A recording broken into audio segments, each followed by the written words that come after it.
Alrighty, hello guys, and welcome back to Rogue Trader.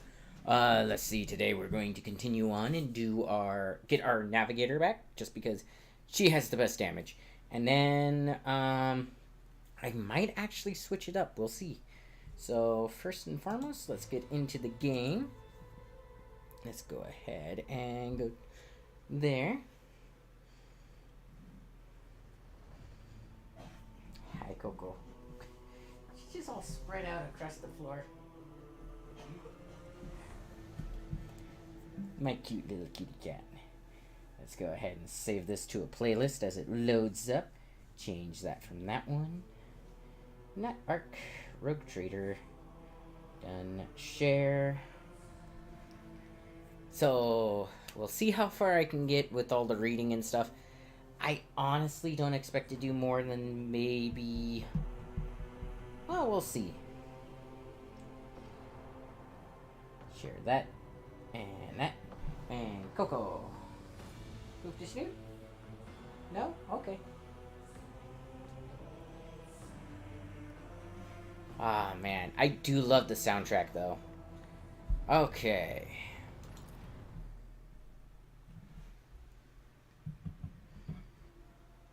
Let's get our stuff done, shall we?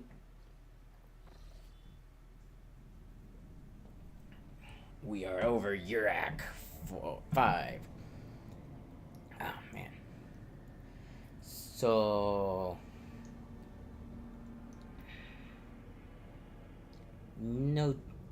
Notitium Collections.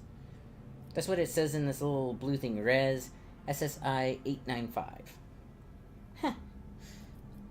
Let's do the thing.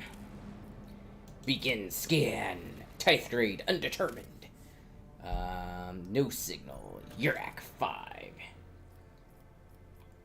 Accept. Hey, howdy. Ooh, got something in my nose. I will be right back. I'm gonna go blow my nose.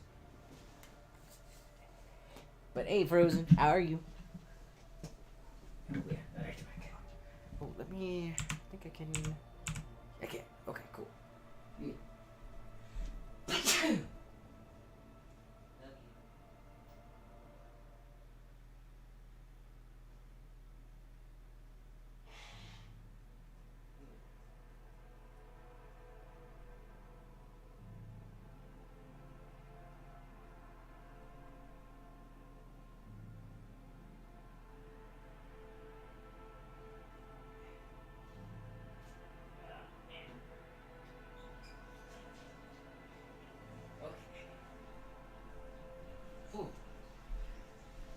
Sorry about that. Instant tickle in the nose.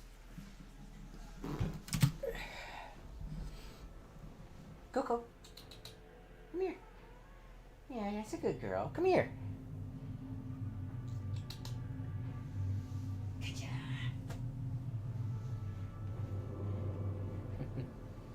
Pathetic worm. You dare to argue with your master? It was not you whom I swore to serve within these walls. My lips are sealed. You want to see my kitten? Confess. What was the old man's last command? What are you planning? Give up, Keeper. You have lost this battle. Again. Yeah. We're getting nowhere with these ones, sir. Permission to execute them. Riches, you will be consigned to oblivion for your transgressions against House Ocelio. Immortal Emperor, deliver your servants from peril. Perils will not help you, servant of the damned. He said, little Coco. In the name of House Ocelio, I command you to execute the infidels. The moment you use the term infidels, we know who the real villain is. That was a delayed reaction to that shotgun. Not a step further. Master, we have some strange guests on the station. Yeah, unfortunately not everything is voice acted. Like this. So this is the one downside to this particular game is lots of reading. Tall man stops you with a gesture when you approach. Blood is trickling down the pearly scales of his weary face. And not just his own blood. Two jet black unblinking eyes are watching your every move, and the third one, the mark of the navigator's fate, is menacingly pulsing behind the lowered lid in the middle of his forehead. Step back, or I will unleash the horrors of the Sea of Souls upon you.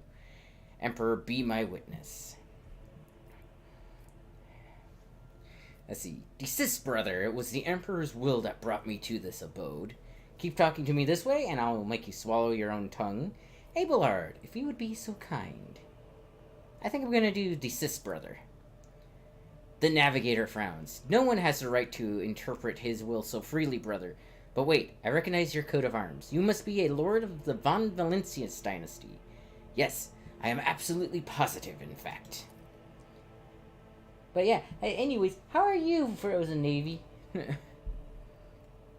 And since fate has brought such an important person into my abode, allow me to introduce myself. Before you stands Felix Christoph August, keeper of this station. So, you did not come here, or come to offer support to the traitors. This is great news. Having said that, you must understand that Urek 5 is a holy sanctum for House Orselio, and the path to it is only revealed to a select few. It pains me to say you are not on the guest list. Let's see. Provide me with a navigator, and I will immediately depart the station. I came here in search of a navigator, so you're coming with me. I am looking for Lord Inquisitor's interrogator, one Henrix Van Calix. Do you know anything about this? His present location? What is happening on the station? Where did all these corpses come from? I mean, that's the most prudent question.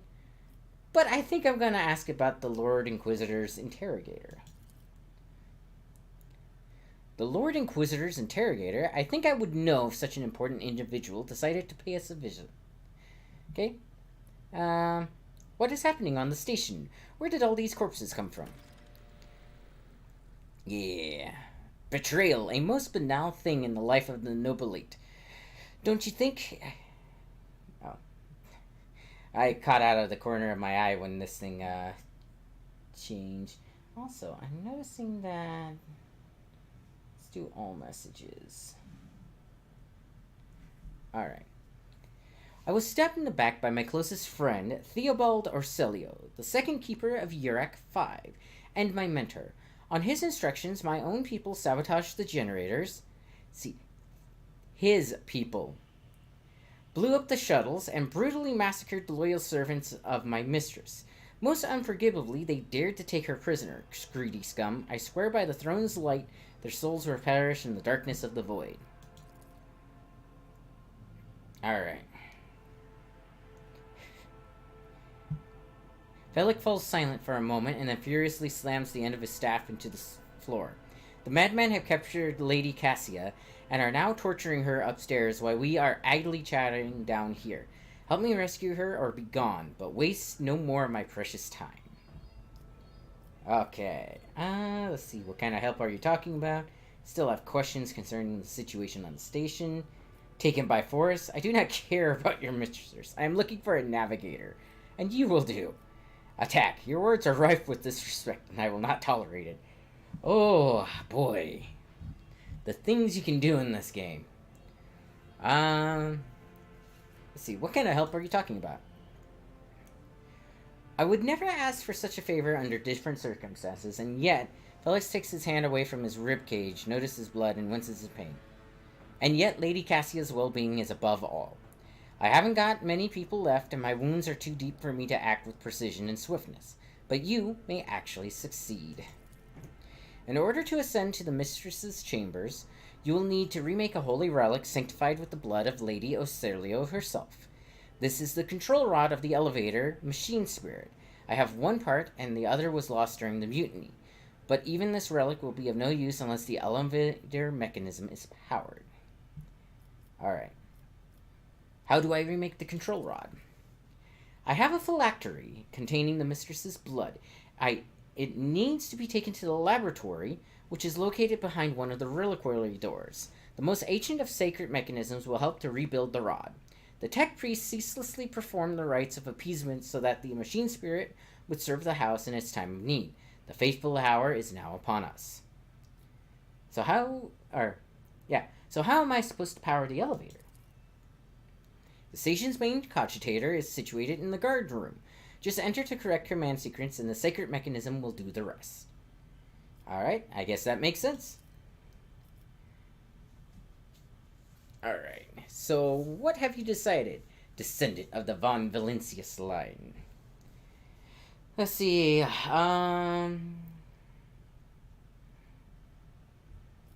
Let's see, I will rescue your mistress, but in return I require that House Orcelio sign a contract with my protectorate. Rejoice, your mistress will live.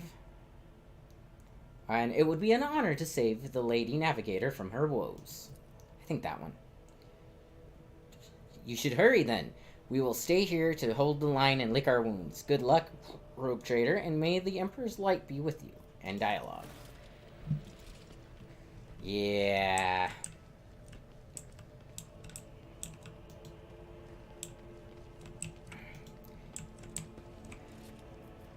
Okay, white, bright, pure color, and it's riddled with horrible veins that carry the poison of fear and pain throughout its body. Who are you? Why are you crying? Wonder what that's all about. Okay. We shall reclaim what is rightfully ours. The witch is talking about the enemies of humanity who set upon this abode of noble navigators, and our weapons were soon to spell their wicked misery. We are bound by the blood of martyrs. Yep. It's this way. On. Jump over! Athletics, 100%! Prevails. The duty prevails.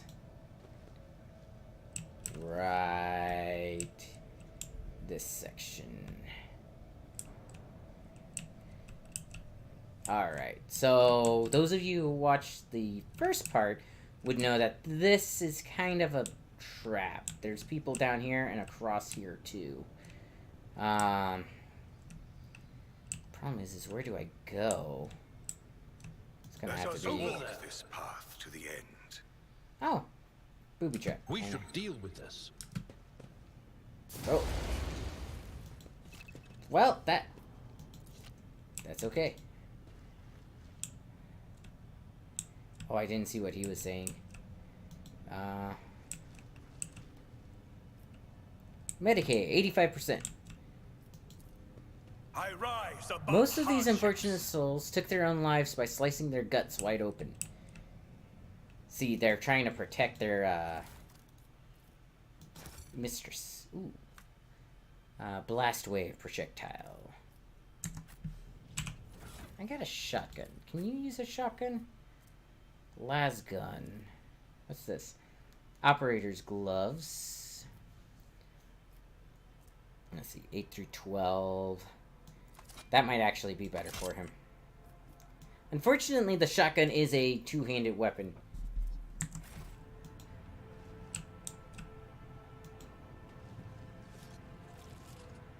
Yep. Stand firm. We must not let the miscreants defile House Orcelio. See, this should tell you all you need to know. Unfortunately, they're not willing to talk. Fire at will for House Orcelio. Grovel before the faithful. Stand your ground. But I'm not named Will. Okay, so that's me. He's actually gonna need to go here, because he needs to run down here and start fighting these guys. Let's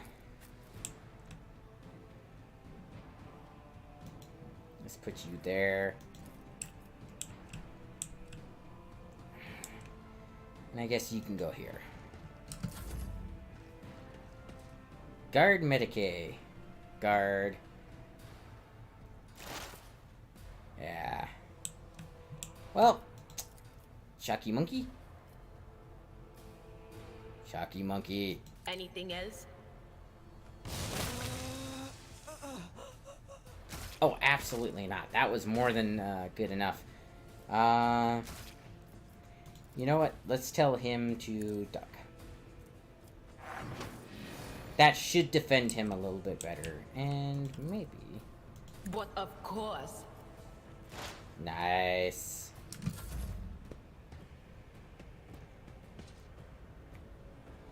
So they're all moving into position. Did you really just shoot? Ah. Burst fire. How did you hit? You know what?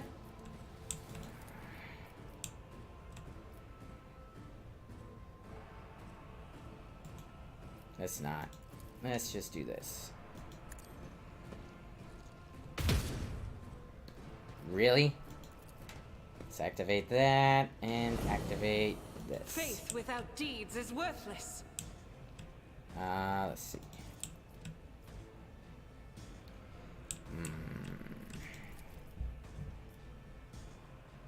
I'll do it.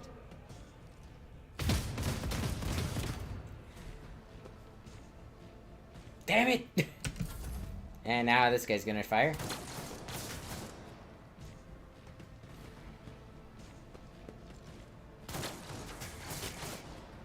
Dang it, Abelard.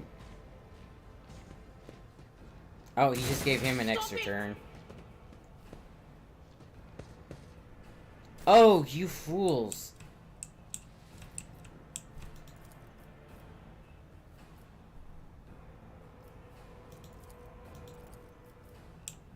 Okay, it's saying I can shoot this guy. Why not? I will not be deterred. You missed. Yeah, but see, now my attacks are actually working, so that's good.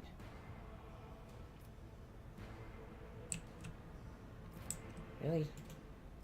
No sense doing that then. Let's try this. Rejoice in service.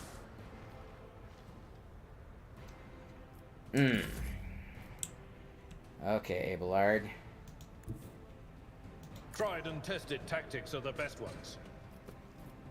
Okay, can you... You can! Can you get up there? Nope. It will be done. Reduced to dust. Nice. Brace for impact. Ooh. I will do my duty. I hate when they shoot in the same spot. Okay, and he can't use that right now. Oh, you bastard. Alright, you have to restart to run the navigator. Yep. Can she... Let's go They right who here. discern the future own the battlefield. Oh, it's pouring down out there. On it. Yep. Be gone. Nice. I want to eat your little foot. Eat your little foot. Goku's like, oh You think that fails. He shot his own guy. That's hilarious. It's not as bad as someone accidentally sniping 3 of his guys just to miss me. None can escape the Emperor's judgment. Can I have your foot? Can I have your foot? I'm gonna take your foot. And this guy's gonna run. My ears 0 are damage. I've suffered worse. 1 damage. Ooh, full momentum. The Emperor gave me a vision. Alright. And so shall it be done. I hate that it snaps back to my player character every Rejoice single time I in fire. service. Whether or not I miss and stuff. I just can't get over this stupid pain. Actions will speak louder than words. Ah. Rejoice in service. He should be so much better at shooting. Perception, ballistics. Yeah, that's... I'll show you in a moment. Okay, Oh, sure. Coco flipped over.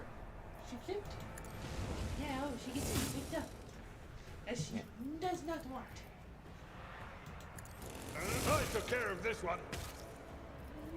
At your beck and call.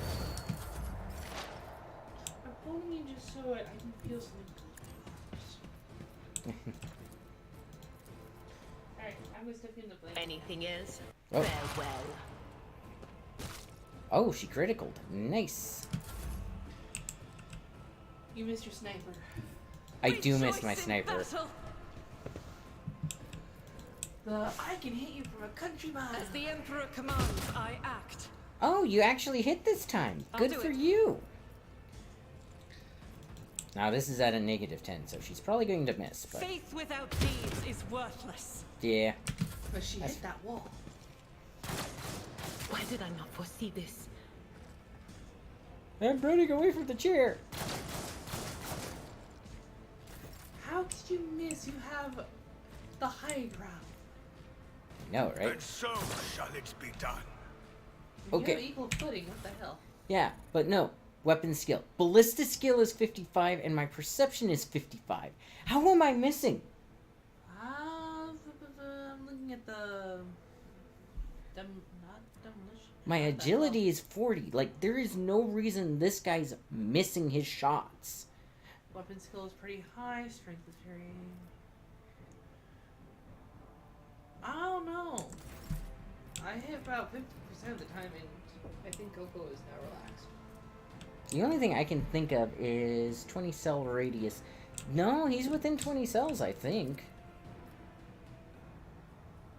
I will not be deterred.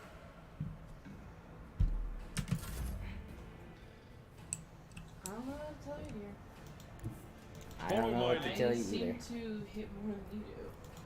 Then again, I'm on different difficulties, so on. It will be done. Yeah. At your beck and call. One fewer target. I mean, that works. Ooh, what's this?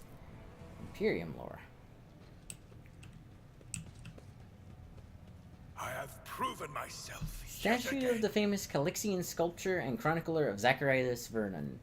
The Magnificent. 23rd year of the Millennium Original.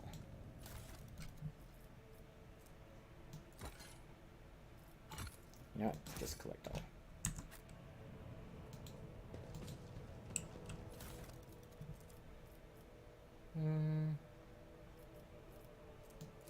Put that over there.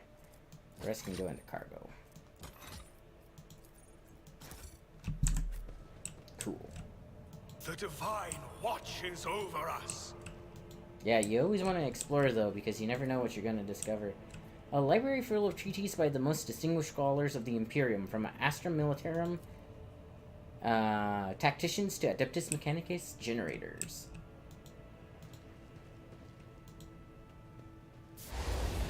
I mean, that's one way to disarm them. The Lady Navigator's statue looks pristine and new. With each step, I forge my destiny among the stars. Yep, now you want to explore around a little bit, like I said, because you never know what items you're going to find. Especially with a random loot generator. Know your duty. Ooh.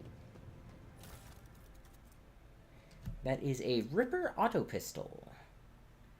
Solid projectile, one-handed ranged weapon. Range is 5, range is 10. Wait, didn't that say range was 20?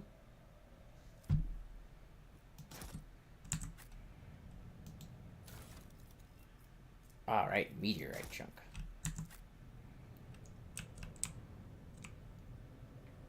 Ooh, more goods.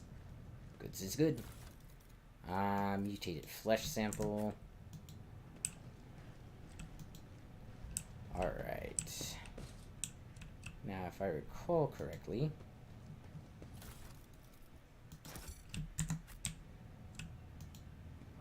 Now, these guys should be close enough where I loot them both at once. Yeah.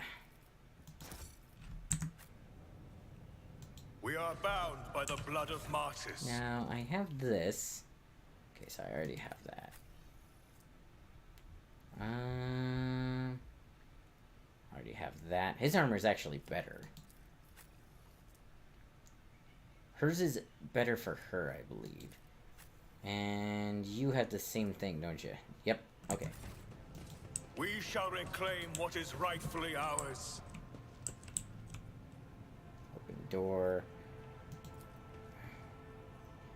That's that. Okay. Open the door. Attention to detail is the key to success. Disarming the trap. The Emperor favors me today. Ooh, more goods. Ooh, navigator flesh sample. That's for later on. The crew continues to mourn Lady Theodora. I fear it may affect the performance of their duties in service of the Lord Captain. Okay.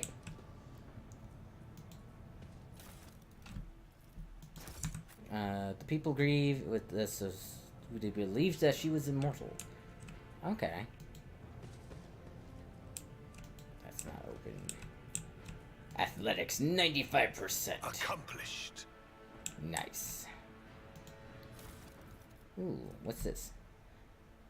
+5 bonus to persuasion. Nice. Okay. Tech use. Let's go ahead. Prevails. Oh, that was me unlocking that. The Nice. divine watches over us. Okay, where is the trap?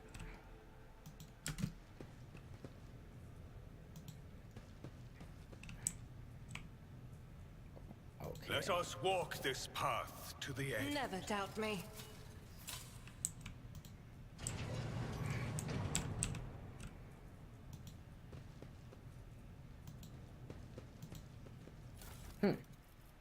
What is this? Hollowed finger bones charm, 20. Like I said, this is basically the Catholic Church in space. Except, like, they have a reason to believe what they believe. Did you hear the screams? Move. Sir, are you alright? We can't hear anything.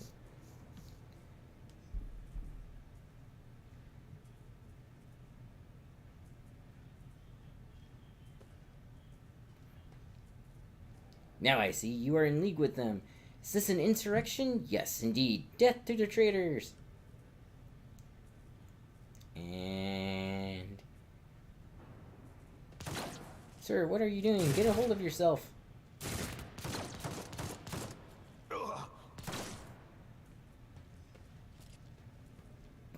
I know you are all traitors. Traitors, all of you. They told me, they whispered. Hey, who are you? I mean, I'm the guy who just opened the front door.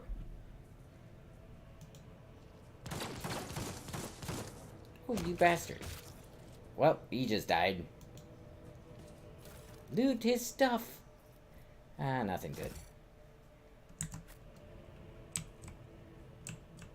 Oh, wait, what was that? Guard, he's empty. He's got stuff on him. Just an auto pistol. Alright. Let's see. What's this? Datacrypt H41 OK. Yes. Ooh. Sanctioned Psyker Staff. Cool. Know your duty. Know your duty. And this is... yes.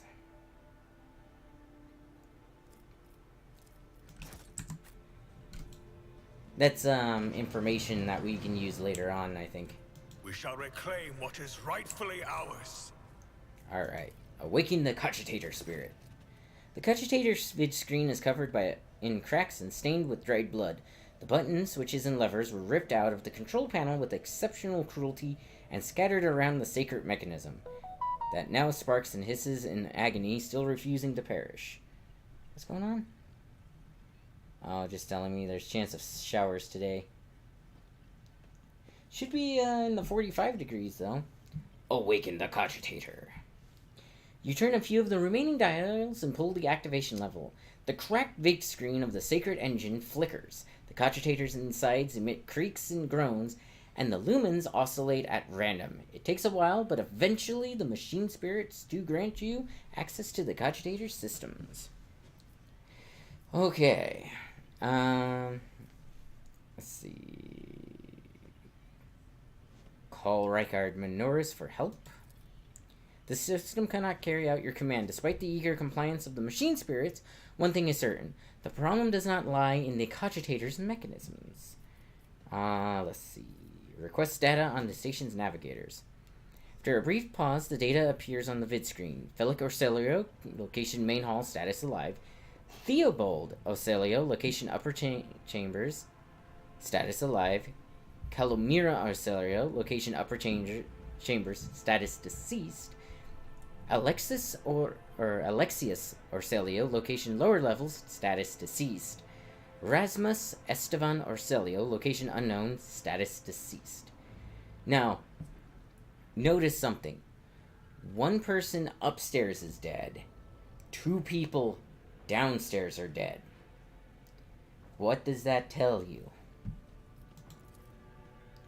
The child location, upper chambers, biometric parameters, rapid heartbeat, elevated body temperature, stress levels exceeds permissible limit, status unknown, error. Attention, calming procedures advised. Attention, upper chambers inaccessible. Error, the control rod is not present.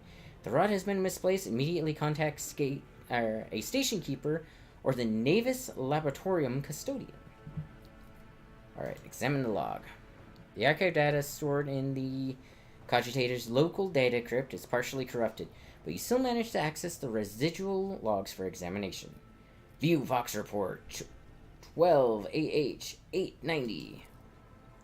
Vox recording hisses from the time before you hear a voice. For some time before you hear a voice. This is Officer A282. Do you copy? Several generators overheated on the lower levels. Chambers A to D are unpowered. The tech priest crew sent to investigate the problem is not responding. Requesting back. The officer's speech is interrupted by shouting and the recording abruptly ends. Officer H123.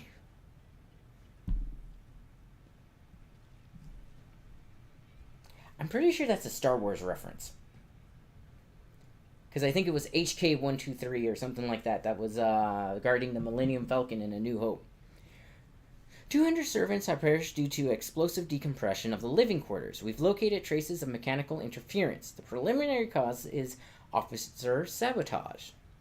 Crews 5, 6, and 9 are cut off from the main compartment. We have enough oxygen for 20 minutes. May the Emperor save our souls. Senior station officers, this is the captain speaking. We are attempting to contact the Winterscale Scion for help, but something is jamming the signal. We never received a reply and cannot be sure that it was even sent in the first place. A rescue team is not coming. We are on our own, so remain vigilant. Anyone could be the traitor. You hear me? Anyone. If you are in doubt, shoot to kill. Yes. And then the following Vox recordings are too badly distorted to make out even a single word. Examine recent entries of the incident logs. Servants... Okay. Originator classified. Date classified. The servants close to the child have started butchering one another again. An order came from above to have their remains reprocessed. Turned into corpse starch for food. Report X886, classified. The negotiations with the Winterscales were a success. A new batch of servants will arrive in 10 moons. Escort them to the laboratory at once. It is imperative that we increase the new retainer's resistance to the child's power. Data expunged. Okay. Let's see. Examine the station's docking log.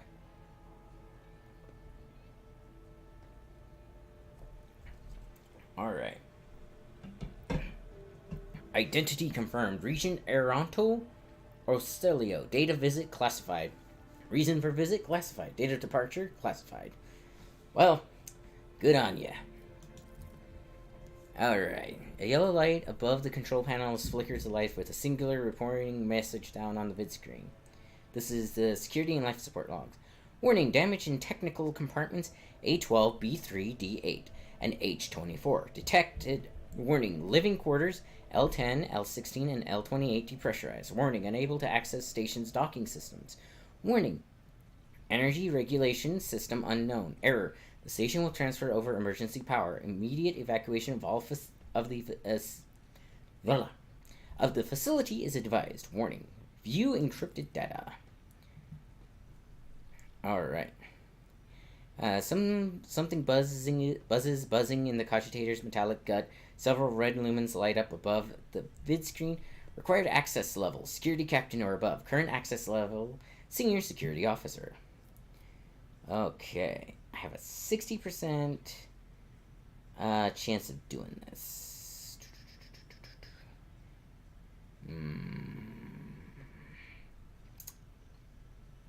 Let's do it. It's above half. Yay, succeeded. You easily bypassed the restrictions imposed on the sacred machine. The cogitator overloaded processors were unhappily. Most of the encrypted data has been wiped. If you find traces of the purge protocol, recovery is impossible, but a list of the most recent commands having been embedded in the machine spirit's consciousness now flits across the screen in a single creeping line. Child delete, picked flow, disabled, access code, annul station controls, delete, activate, shuttle self-destruct, purge command log. Exploring the archives for a while longer yields a surviving excerpt from the guard captain's report mentioning that the security systems had recently been reconfigured without his knowledge. His comments read, "Only the keepers of the station have access to life support systems. But Keeper Theobald had not left the child's side, and neither had I. Could it be that... Oh, I must have missed this the first time I played through. Return to the list. Okay, switch to main chamber controls. The cogs within the sacred mechanism slowly start turning. With heavy grinding and clacking, the tired machine spirits grant you access to the station control, or at least its parts that still obey the cogitator. Open all doors on the level. Alright. The cogitator's vid screen goes dark as if the machine spirit had fled their mechanical casket. But your assumption is incorrect. As it fills with static just a few moments later, you can barely make out the inscription amidst a flow of rapidly changing symbols. Warning, data corrupted, processing error, and then 001. Okay, 0100 is required. Hang on. Logic 40. 75% chance. Logic text succeeded. The vid screen lights up with the smattering of unfamiliar green symbols. You hear a peculiar click from somewhere behind you. Appears one of the doors in the chamber has opened. Return to the list. Main elevator controls. Let's see. Alright, activate the elevator. Processing query confirmed. Return to the list of available commands. I don't know why my mouse keeps losing traction. Step away from the cogitator. End dialogue. So I wonder if that's one of the doors that I already opened. Nope, it's this one. We are bound by the blood of martyrs. Right. Tech use 90. I rise above hardships. Nice.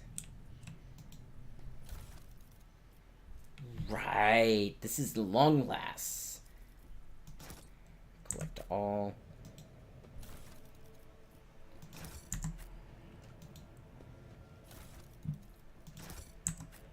Okay, let's see. Move that around. Any more? I think it's Alt or is it Control? The divine watches over us.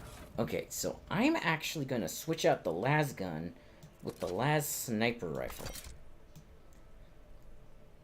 That is a beautiful looking gun.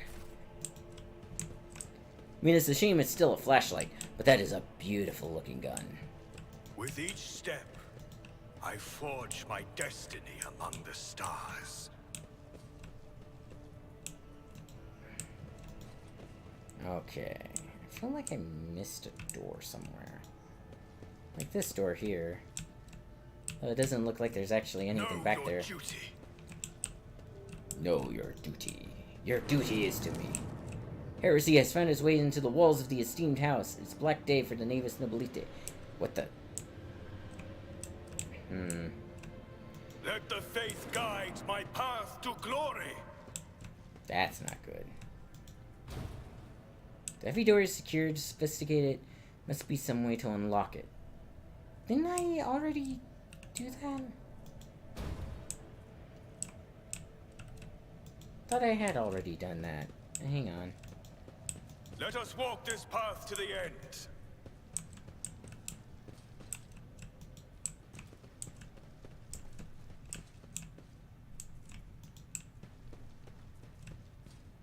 We are bound by the blood of martyrs.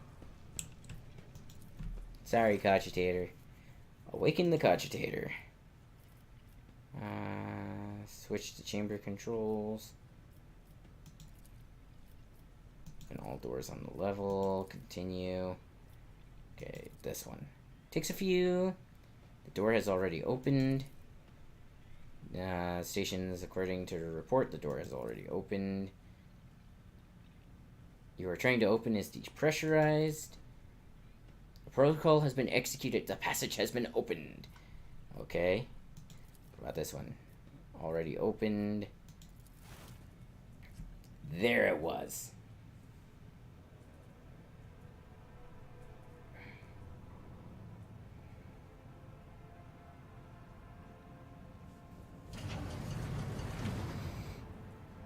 Yeah, my guess is the guy wasn't smart enough to use the computer. The protocol has been executed. The passage has opened. And last one. And the mechanism is in quiet hum. Step away from the cogitator. And dialogue. With each step, I forge my destiny among the stars. I mean, he is certainly, poetic. Ooh, more goods. Ah, yes. Bonus lore warp. That could be useful. Let's see. Do you have a headpiece? You do. What's that? +3 logic. What about you?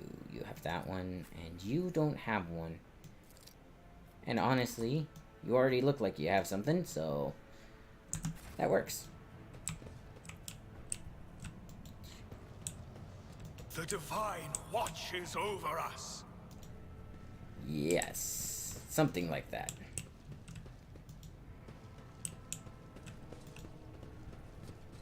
Oh, man. Know your duty. I need to look closer. Someone disrupted this experiment in the most brutal fashion. It is impossible to determine what was inside. Ooh, Talisman of Changing Ways. Hollowed finger bone. Gilded phylactery. Collect all. Ooh, goods. Goods and services. Psych crystal.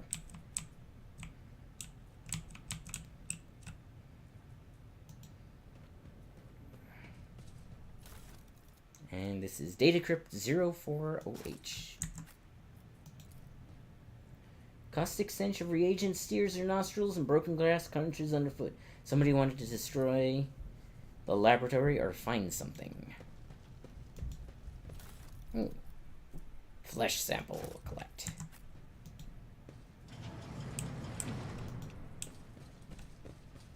Alright. Remake the control rod. Now, this puzzle is kind of weird. Because none of it is goods. What it says it is. See, let's see. So I have 2 research notes, basically. But neither of them actually give me what I need. Translucicator. This is out of the ordinary. Nice. Meteorite dust.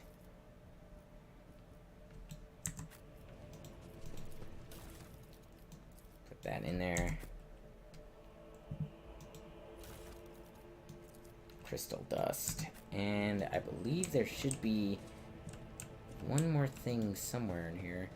There it is. Adamantite.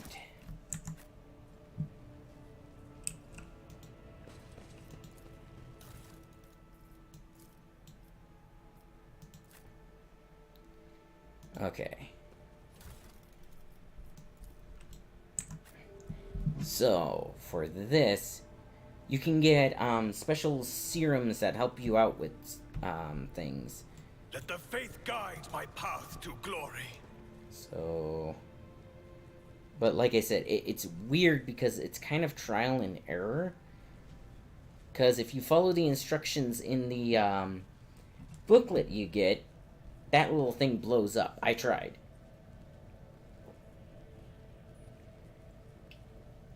Also, I just realized something. I am missing some of the materials I need for that. What the heck?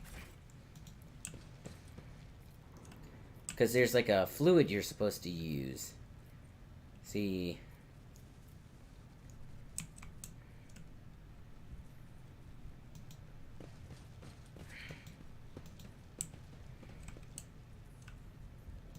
Where's the cutting fluids?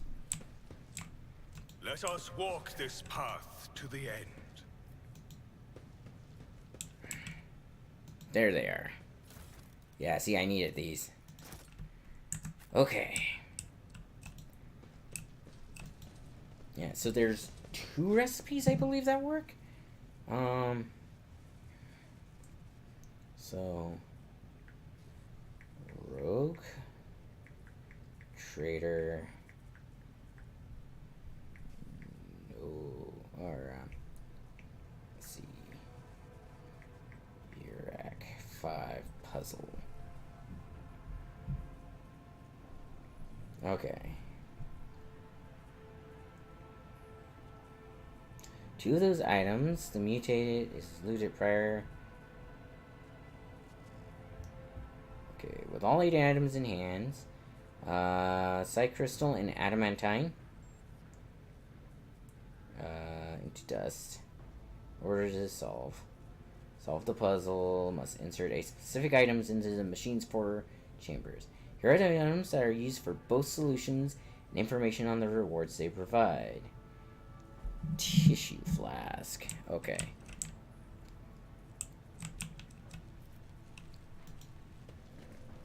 Tissue flask.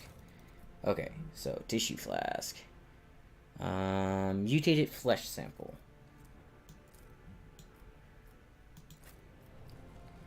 Okay. Data crypt. H41.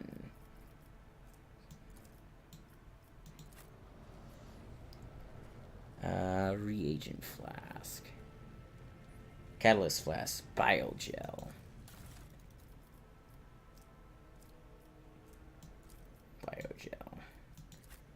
Okay, reagent flask. And crystal dust. This is that one. Activate the device.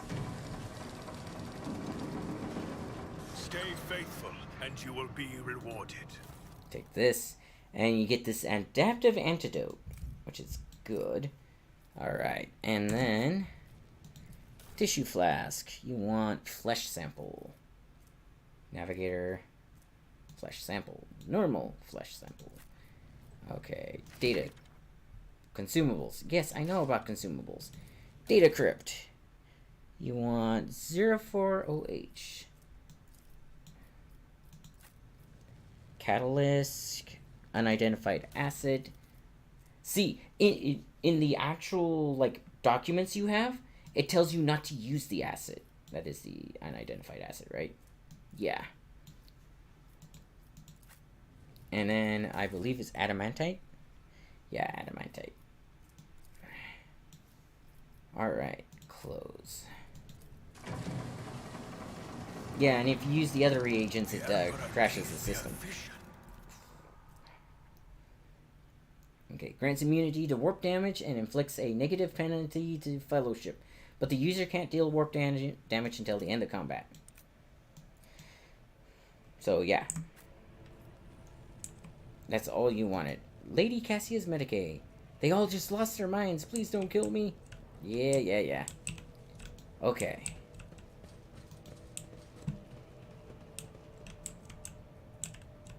We are bound by the blood of martyrs.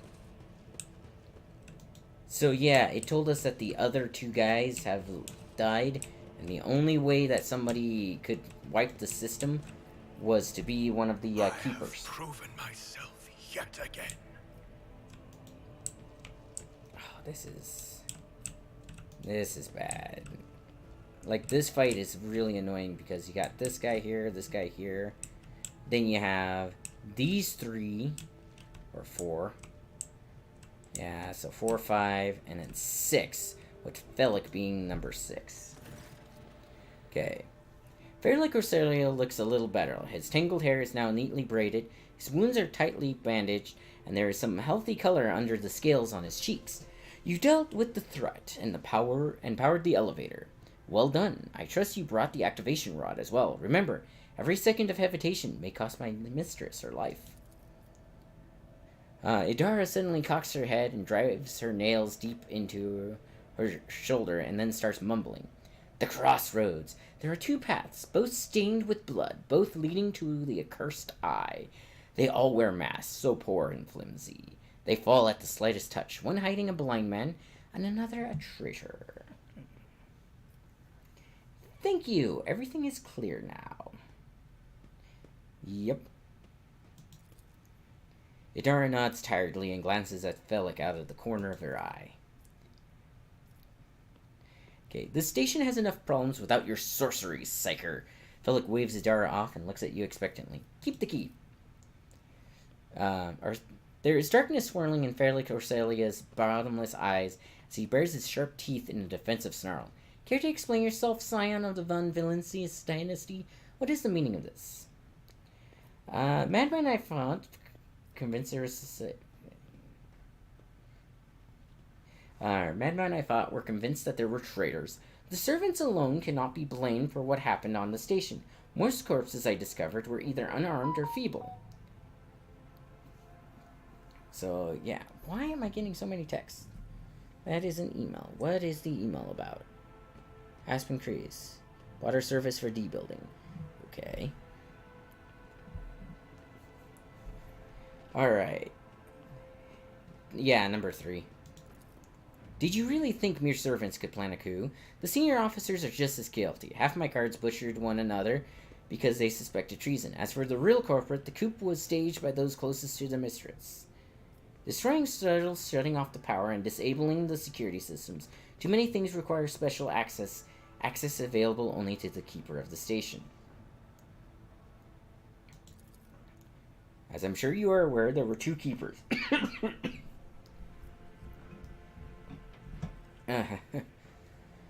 Of the station. Your guess is absolutely correct. Theobald Ocelio, the demented old man obsessed with Lady Cassia and her power, and also the one who to blame for the woes that have befallen your Act 5, and our noble light.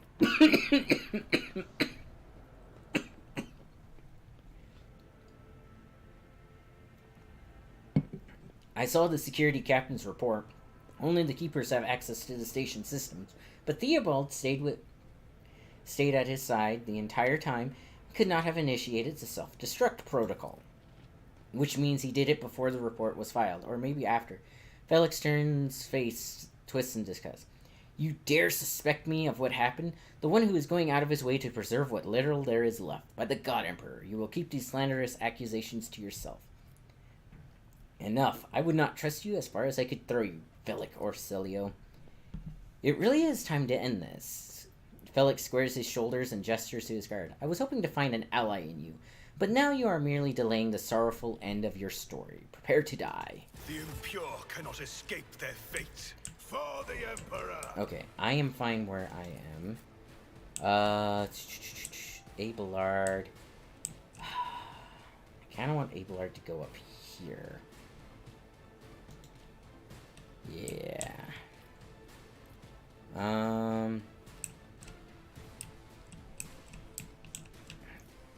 Let's see, you should probably go about here. And you should go here. I'm trying not to get her blasted on this side. Oh, you little bastard. Pain of this mortal flesh means nothing. Jeez. Okay, Dara.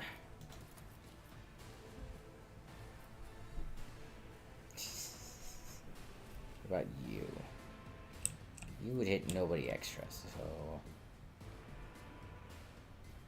Was that you? Or... Yes, that was me. Okay, oh shoot, he's too far away. Anything else? And... Will do. There we go. She's done. Oh, oh, really?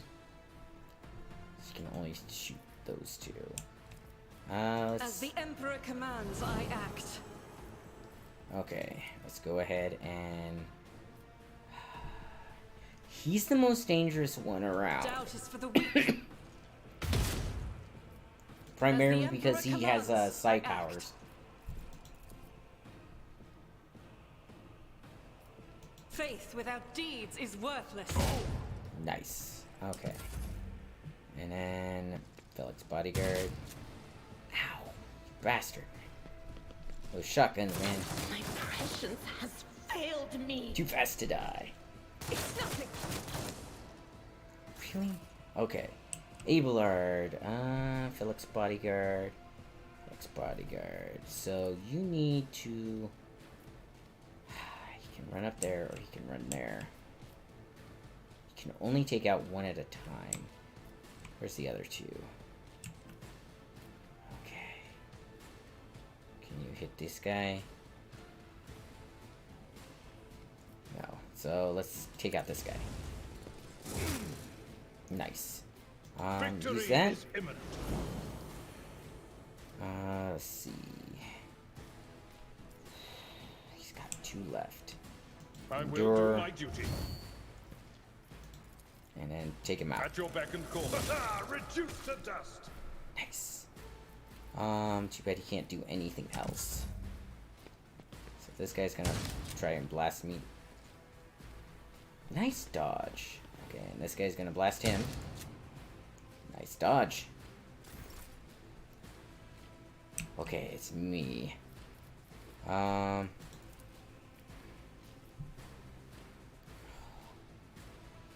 Actually, pop that. Actions will speak louder than words.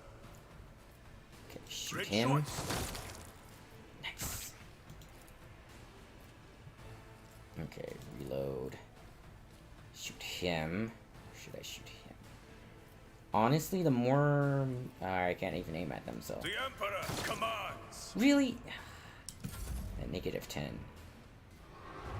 War curse. Dang it. Through pain and How? hardship. Not my worst day. Shoot. Okay, Idara. Hang on. Need to exploit him again. On it. But of course.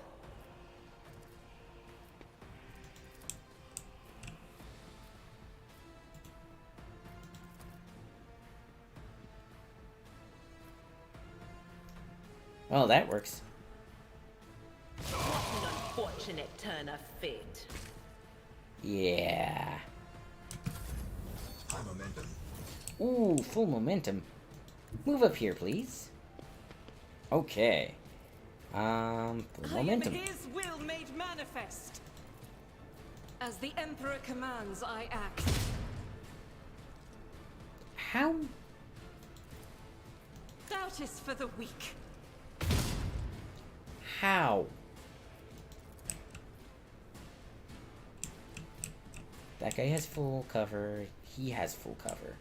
Yet, how am I missing so much? I'll do it.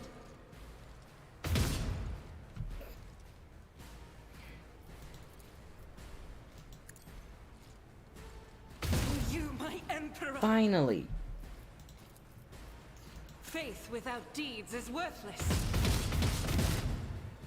There we go. Wanted that extra hit in. Can I heal you? No, but I can heal myself. Blessed be the hand of the healer. Okay, so he's gonna run. Can I hold back now? He's shooting her through the wall. Okay, there's that guy, and then there's that guy. Can I rush you? No, one too far.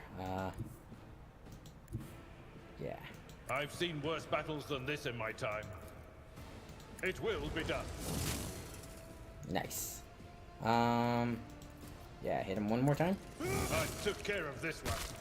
Endure. Oh, I should have healed. Someone else can do this. Yeah, I can't. Oh, he's a shotgunner. Nice. Oh, you want to see the fun part? I have a sniper rifle, my friend. Rejoice in service. Nice. Okay, he's gonna do something. His sacrifice is life as ours is Oh, death. shoot. Time to redouble our efforts. Will do. Die. Thank you. Okay, you move up here. Guided by faith. As the Emperor commands, I act. Shoot. Wait. There's two? Oh, right, there's one behind me, too. Doubt is for the weak. Okay, I know she should have better range than that. One creature within a 24-cell radius. Range 12 cells. Let's move her up a little bit. Because this guy doesn't have cover, so she should not miss him. I'll do it. Eradicate it. There we go. Okay, this guy is gonna... My prescience has failed me. Okay. A tactically sound approach.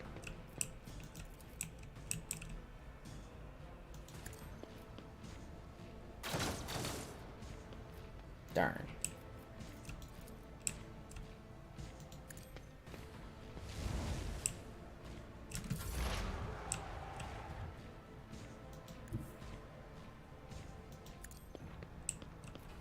Hi. Oh, that'll kill her too. Ah, that's okay. Anything is farewell. Those who sacrifice for the Imperium. There we go. See, right now I'm not playing on like super hard because I know people are gonna go down like that. Shotguns. Let's keep one shotgun.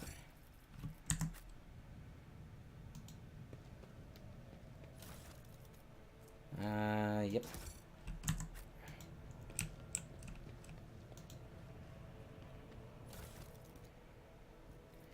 See, las guns. Toby pattern, las gun. Okay, I'll keep that on hand. Felix bodyguard. Okay, what's this? Keeper's control rod. Like, how did he get that? That was in my inventory. And another freaking white. Okay, what?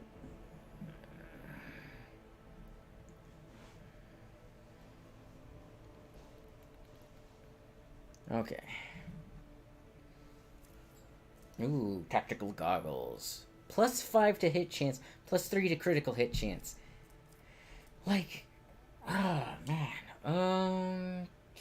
8 through 16. That's not too bad for a 6 range. Not bad at all, actually.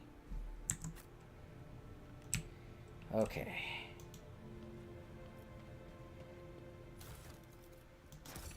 Examine awareness. 100%. Accomplished. The corpus were modeled by a force far beyond mortal capacity. The faces are twisted in pain, and hands are fused with improvised weapons, tools, scissors, and cutlery. Crazy. On.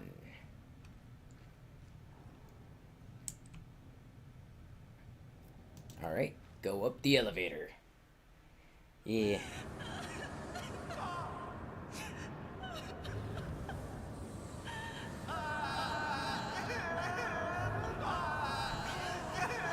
Yeah, see, her powers are empathic in nature, so it affects everybody around her.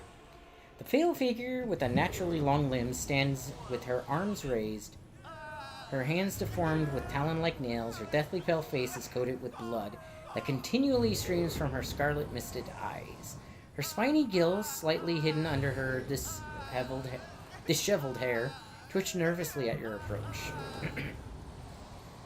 Only now do you notice the third eye on the young woman's forehead, hidden by a jeweled ornament, and when your eyes meet, you sense overwhelming, soul-smothering power. Willpower test succeeded. You are enveloped with a despairing grief, and an invisible hand closes around your throat, cutting off your breath. Your limbs seem to fill with lead, and your heart hammers in your chest. The desire to turn and flee from this room, from the station, almost gets the better of you, at least for a moment. You master your emotions, and your will pushes back against the illusions, forcing it to retreat. Idara emits something between a moan and a drawn-out whimper. Ow, ow, ow. If my own little pals weren't bad enough, now this one's barging into my head. Somebody stop her. Heresy. Argenta looks at the tall figure with a strange mixture of anger and sadness. Then she lowers her head and her white hair veils her face. Okay, let's see. 80%. 80%. Abelard, this is... What fire creature is this? Argentina, rid the world of this heresy. No, let's do this. Lady Cassia, I am here to help. Please calm yourself. Persuasion test succeeded. She wearily shakes her head and lets out a drowned-out sound similar to both a sob and a howl of a small wounded animal. What is happening? Was someone calling my name? Are all the betrayers dead already? And you, who are you? Nihilus Tertiarius von Valencius. It's a pleasure to make your acquaintance. Ah. Pardon my manners, Nihilus Tertiarius. I did not expect to make such a gracious acquaintance in such a time of great sorrow for our house. What is this? I feel faint. Okay. Theobaldos Celio. The heavy-set old man who has been kneeling nearby erupts with into low sobs. His eyes, swollen from crying, dart desperately around the room, as though the veil of ignorance has just been ripped away from them. The child. Lady Cassia, where are you, sacred child? Throne preserve us. Despite his venerable age, the navigator leaps up and rushes to the young woman's side.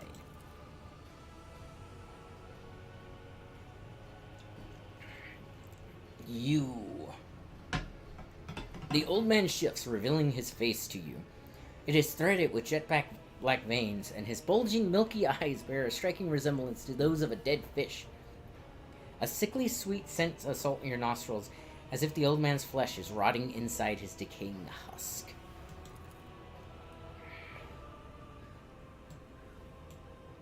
Man, that headpiece is huge. My eyes fail me, for they are unable to make you out as either enemy or ally. I'm warning you, one wrong move will bring the wrath of House Orcelio down upon your head. Continue. Watch out, Lord Captain. This one's so deranged it's making the whispers shriek like crazy. Might just open that eye of his.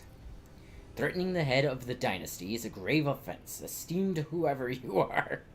Abelard places a hand on his weapon. Okay, persuasion. 80%. Commerce. 80%.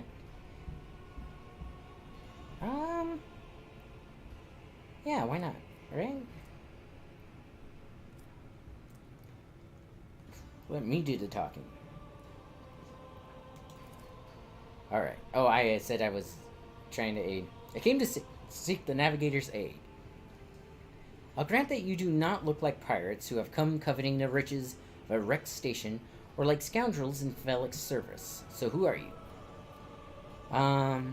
Yes. Ooh, Abelard, introduce us. To you, old man, I am your lordship, rogue trader. Call me Nihilus Tertiarius. Nihilus Tertiarius von Valencius, rogue trader. I'll do that one. Another rogue trader in our corner of the galaxy. How interesting. Your kind always makes an appearance in desperate times, ready to cut a deal that benefits one side alone. Given that you have not so far drawn your weapons, your intentions are probably peaceful.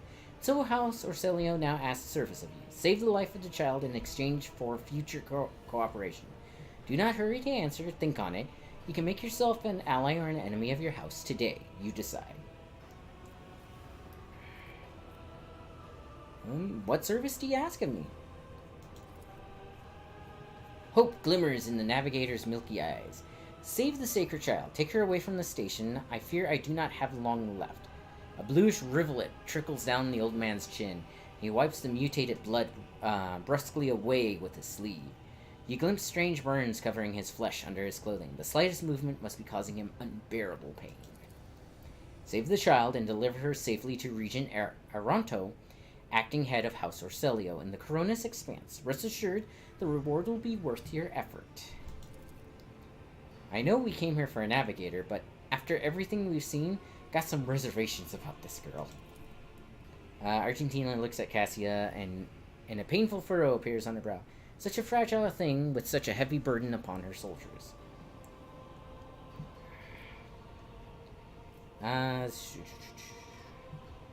You are talking as though you expect to die here.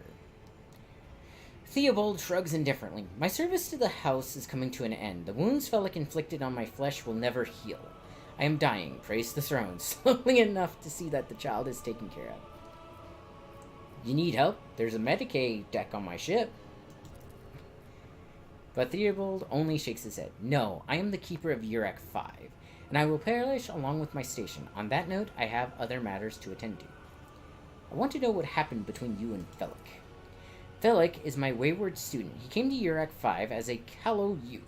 I personally mentored him and entrusted him with the care of the child. He was like a son to me, but he proved to be just another traitor. He sought to steal our most precious treasure, the heir of our house, our sacred child, to revel in power with others like him, casting our house into the abyss, to pervert the century-long traditions of our family. Okay. You can see the fruits of his villainy for yourself. He decided he was not bound by his duties to the legacy of our great novators, Tisiphone Orcelio, who led our house to prosperity for countless years. Foolish boy. The renegades clouded his mind. They sought to seize control of the dynasty before the sacred child had come of age and taken up the Novator's throne. Alright. I believe I have made my decision. Felix was right. You're a crazy old man and you deserve death. The last thing I need is a monster on my ship. No.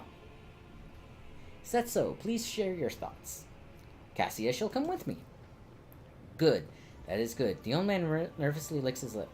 But do allow us to say our proper farewells and dialogue. Cool.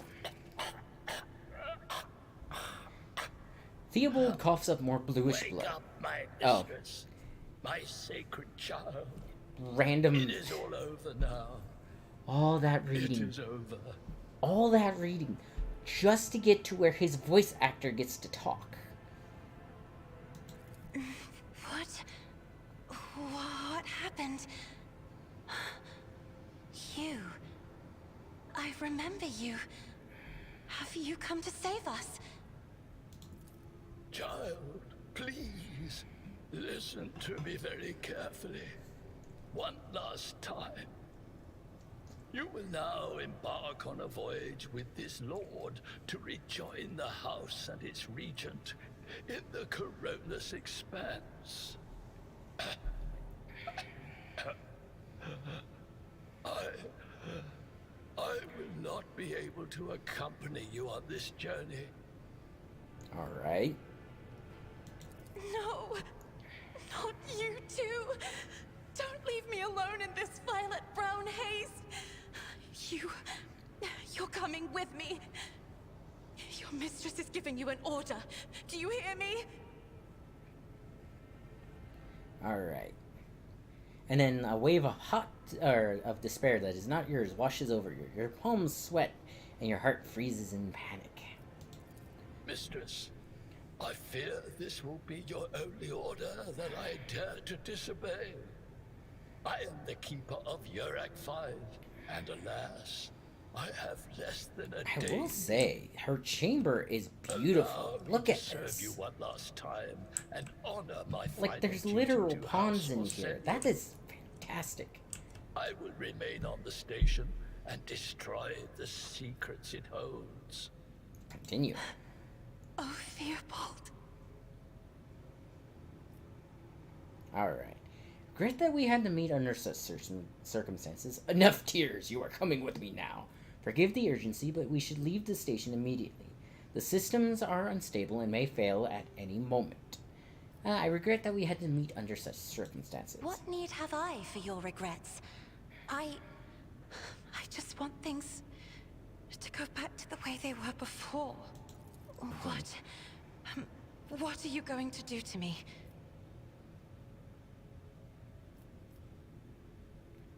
Okay.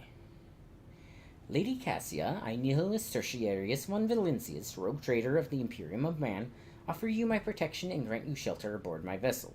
If you wish to leave the station alive, you must first sign a contract you will undertake to serve as my navigator until I release you from that obligation. Lady Cassia, let us aid one another. Become my navigator, and I shall restore you to House Orselio at the earliest opportunity. Back to no voice acting. Do not fear what is to come, child. You are ready to guide any vessel. I know this because I taught you myself, and it is difficult to imagine a more worthy company than a rogue trader. But remember, your safety is of paramount importance. Get to the Great Region and fulfill your destiny. I beg your pardon, but what about my servants? Yurak 5 is still full of people loyal to House Orselio. All who can be saved will be giving succor aboard my ship. I will provide you with every necessity. Naturally, this includes servants. You can secure new servants once we get out of here. No. I need more people. All who can be saved will be given succor aboard my ship. Alright. Accompanying a rogue trader on their travels is an honor for any navigator. Let us go. I can no longer bear the sight of the deathly pale shadows that drape the bodies of the fallen. And dialogue. By the way, she's a painter, basically. She sees in colors, and she uses that to navigate the warp, basically. While no one appears to be living in the cage, somebody still filled the trough with dried fruit and fresh water.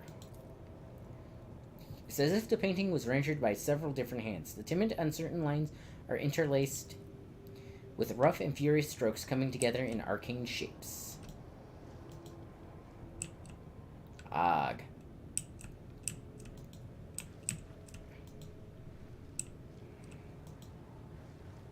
Hurts so much, the pain in my chest.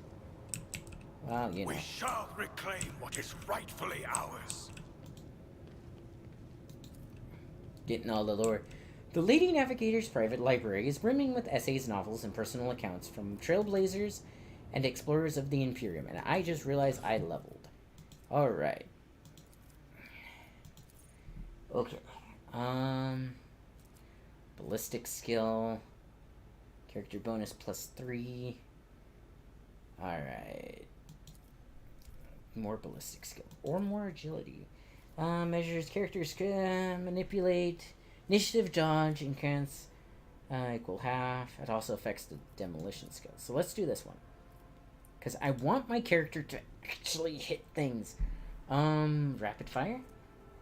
Soldier's next burst attack will have its rate of fire doubled, but deal 25% less damage. Nah.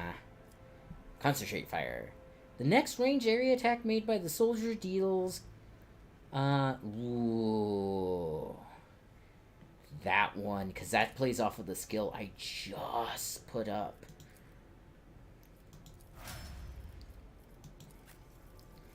Okay, let's see. You, sworn enemy. Warrior marks the target, gaining armor and tough. Okay, and damage against it. That one. And you will get more athletics, I believe. To summary, apply. Let's see. You will get fresh target. 10% more damage to that enemy. Yeah, that's actually pretty good. Perception. Yeah. Okay, you. Up your agility or up your... Yeah. You will get entrenched. Soldier immediately spends all there and gains a 30% bonus to... Next time the soldier uses running gun, they gain back all spent AP plus... Oh, so these two work together. That's good to know. And Lady Cassia. You are going to be interesting because I believe you need willpower. And then, bonus to parry, nimble, plus 10 bonus to dodge. That sounds good. Yeah. And you get Blood of Martyrs. Temporary wounds equal to their maximum wounds plus resolve. Commanding voice. Oh, extended officer ability ranges. That's nice. Again, I think willpower. And apply. Nice. Oh, she's not, Do you require an audience? I think it's actually backspace to do everybody. The Divine watches over us. The Divine watches over us. Ooh, goods. Goods and services. Okay, let's see. The luxurious feast was left untouched. With each step, I forge my destiny among the stars. Alright. And let's go. Yep. By the way, I do hope you guys are enjoying the game a little bit. What's with the glowing? I can't do anything about the glowing. Your duty. Okay. I mean, honestly, this game is fun to play. It is very wordy, though. It takes a lot longer when you have to read everything out. But I'd rather read it out because I know some of you guys are on phones and stuff. And honestly, trying to read on a phone is just a nightmare. I know for a fact that that's... because I use my phone and even my tablet. Like, trying to read on a tablet on something this small is just... It's not worth it. Alright. I do love the throne. I love that that's a part of the ship. Vox Master Victus, Lord Captain, Lady Navigator, welcome aboard. The Sanctum Navis has been prepared for the communion ritual, but if the Lady Navigator wishes to rest in her quarters first... Continue. Your heart starts beating furiously. Your breath comes short and choppy. Your fingertips tingle unpleasantly. You notice that Victus is shivering slightly, and the crew are glancing around in puzzlement, searching for the source of the sudden wave of unease. Without even looking at the Voxmaster, Cassia waves her away. First, I wish to speak with the rogue trader. Leave us. Of course. When you are ready for the ritual, please let me know.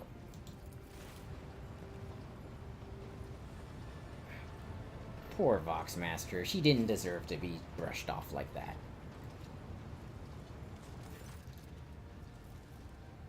Alright, Cassia sweeps her pensive gaze over Victus, then lowering her lashes slightly turns to you. Alright. What do you wish to speak about? After a few seconds' hesitation, Cassia lets out a small exhale and then raises her pointed chin. I have not yet thanked you for saving me on the station. My thoughts were clouded with so much mournful ash when Theodore's heart stopped, but you acted honorably and did not exploit me in my wretched position. For that, I am immeasurably grateful. I am also deeply grateful that you saved my servants, especially my valet. Uve served on the station for more than 5 years, much longer than any who preceded him. He knows how to properly attend me during journeys through the Immaterium, and what to serve me for breakfast. His presence enveloped me in a cloak of amber. She mentions her emotions via colors and stuff like that. 'Cause, yeah. But now, Cassia throws back her shoulders, I'm ready to go to the Sanctum Navis, perform the sacred rite. I require brushes, canvas, the best paints you have on board. Alright. But no red. I shall ensure that all the necessary supplies are delivered to the Sanctum Navis.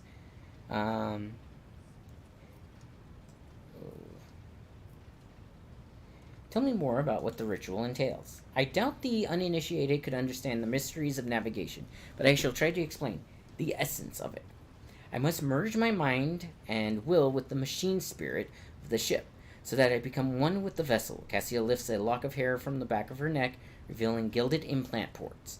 After that, I use House Orsilio ritual, which I am loath to reveal to you, to free my mind of all errant thoughts, and then it is time to open my third eye and peer into the depths of the warp itself. Among the nightmares, visions, mirages, and creatures of the abyss, only the light of the Emperor is the truth that will lead me from star to star, from system to system. Oh, the light, the guiding thread, so fine it can slip from one's grasp at any moment. Cassia unfurls her hand as though dropping something. But you have nothing to worry about. The navigators of House Orsilio never lose their course. Why do you refuse red paint? Cassia gestures towards the servant standing beside her. Uve will give his blood before the ritual, as always. Alright. I shall ensure all the necessary supplies are delivered to the Sanctum Navis. I shall take my leave of you for the duration of the rite. I ask that you do not follow me, if you can survive the gaze of my warp eye when it is opened. Which is actually an attack she can do on planet. It's just a wide cone attack that, honestly, I use her as a sniper because she's such a good shot, so... Which is still weird. Lord Captain, I will oversee the open channel between the Lady Navigator, and the bridge. May the Emperor's light help us all. End dialogue. Alright.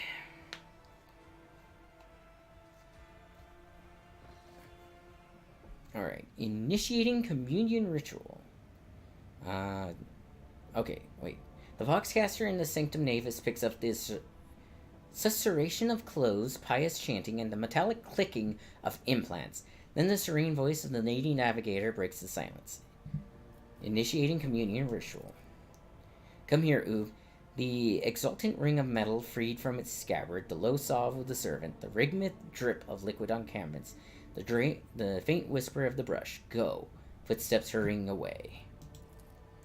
I see violet vortexes lashing an ocean with a million flails, and umber shadows spinning over the surface of a fiery dance, a storm rising above the forming rays, armadas drowning in fog, the path from one end to the other cannot be seen.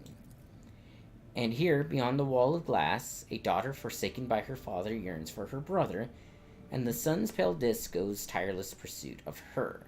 No, of me. Its frozen rays lies at the spring is here, the light is deadened, the great ruler is gone. Master Victus, the Voxcaster, recoils as Cassia's words and accidentally snaps one of the cogitator levels. The panel beneath her fingers emits sparks, and the Voxcaster falls silent. She quickly flips a series of switches and bows guiltily. My abject apologies for cutting off the broadcast, Lord Captain. I have never heard the warp speak through a navigator before. The connection is restored now. It will not happen again. I can have her lashed. Let's continue. Leave the Lady Navigator undisturbed. Soul-shredding screams drown out the Vox transmission. The servants in the Sanctum Navis are howling and shrieking like wild beasts. They fixed it! When I first read this, that first S wasn't in there. I remember pointing that out. It's a good thing they fixed it. Moaning in pain, their throats raw from the strain, and then sudden silence. The dull thud of dropping bodies proclaims their fate. It appears the servants were part of the Lady's Navigator's rites. As it is for her predecessor, I will arrange the bodies to be removed from the Sanctum Navis until after the ritual, or what is left of them. Rogue Trader, I fear I have unfortunate news. Endless blackness has spread across the canvas, dividing what should be whole in two, and my sight cannot glimpse the light of the Emperor as clearly as before. I cannot turn around, my brush only draws me onward. The way is blocked. You hear a heavy exhale, rustling fabric, and metallic clicking. By the Emperor's grace, the ritual was successful. Your vessel's temperaments presented a challenge. Its cold steel grip did not allow me to breathe freely, even for a second. Set at the depths of the ship's house, not only machine spirits, but something other. Now I will retreat to my chambers to recover my strength. Send for me if you have need of me. End dialogue. Lord Captain, congratulations on acquiring a new navigator. Spare me a few moments of your time, please. There are several matters that require your attention. First of all, I wanted to report on the condition of the station, Urak 5. If you opted to begin your visit to Rykard's system with different destination, the station could have become critically unstable. Fortunately, the decision to immediately visit the representatives of Navis Nobilite bought us precious time. We can either send forces to disassemble the station and procure technology components for our own vessel, or attempt to save as many valuables as we can.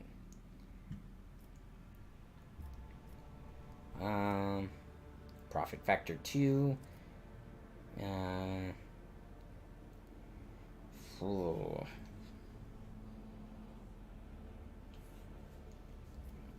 will not stoop to pillaging an abandoned station. We are leaving. Gather any components that may be of use on the ship. Loot everything from jewelry to every last manuscript. Let's get the profit factor. As you command, Lord Captain. With your permission, I would also like to remind you that we are still looking for an engine singer prime. Both the vessel and machine spirits are in desperate need of oversight by an experienced tech priest. We are also missing some crew, and much more importantly, we have not yet located Henrik van Kellox, the right hand of the Lord Inquisitor. Now we know for sure he was not on Urek 5, so keep this in mind when making future plans. Why is it always business with you, Victus? Couldn't you sometimes just visit me and tell me how wonderful everything is? Or, thank you, Victus, this will be all for now. I'll go with that one. As it pleases you, Lord Captain. End dialogue. Alright. Hull integrity is 20 out of 20. Voice of management. Okay, I kind of want to check out this guy. Lord Captain, there is some commotion on the officer's deck. The Lady Navigator has left her quarters and is currently in the wardroom, where uninitiated crew members are shunning her in terror. Perhaps you should find out what brought Cassia to the deck. End dialogue. Yeah, I don't mind. Profit factor. Yep. So profit factor is the best for your finding out how much money you actually have in this game. You don't actually lose it because you're basically rich. You inherited an entire dynasty. You don't have to worry about money. But you do have to worry about like your connection to people and stuff like that, which is what profit factor counters.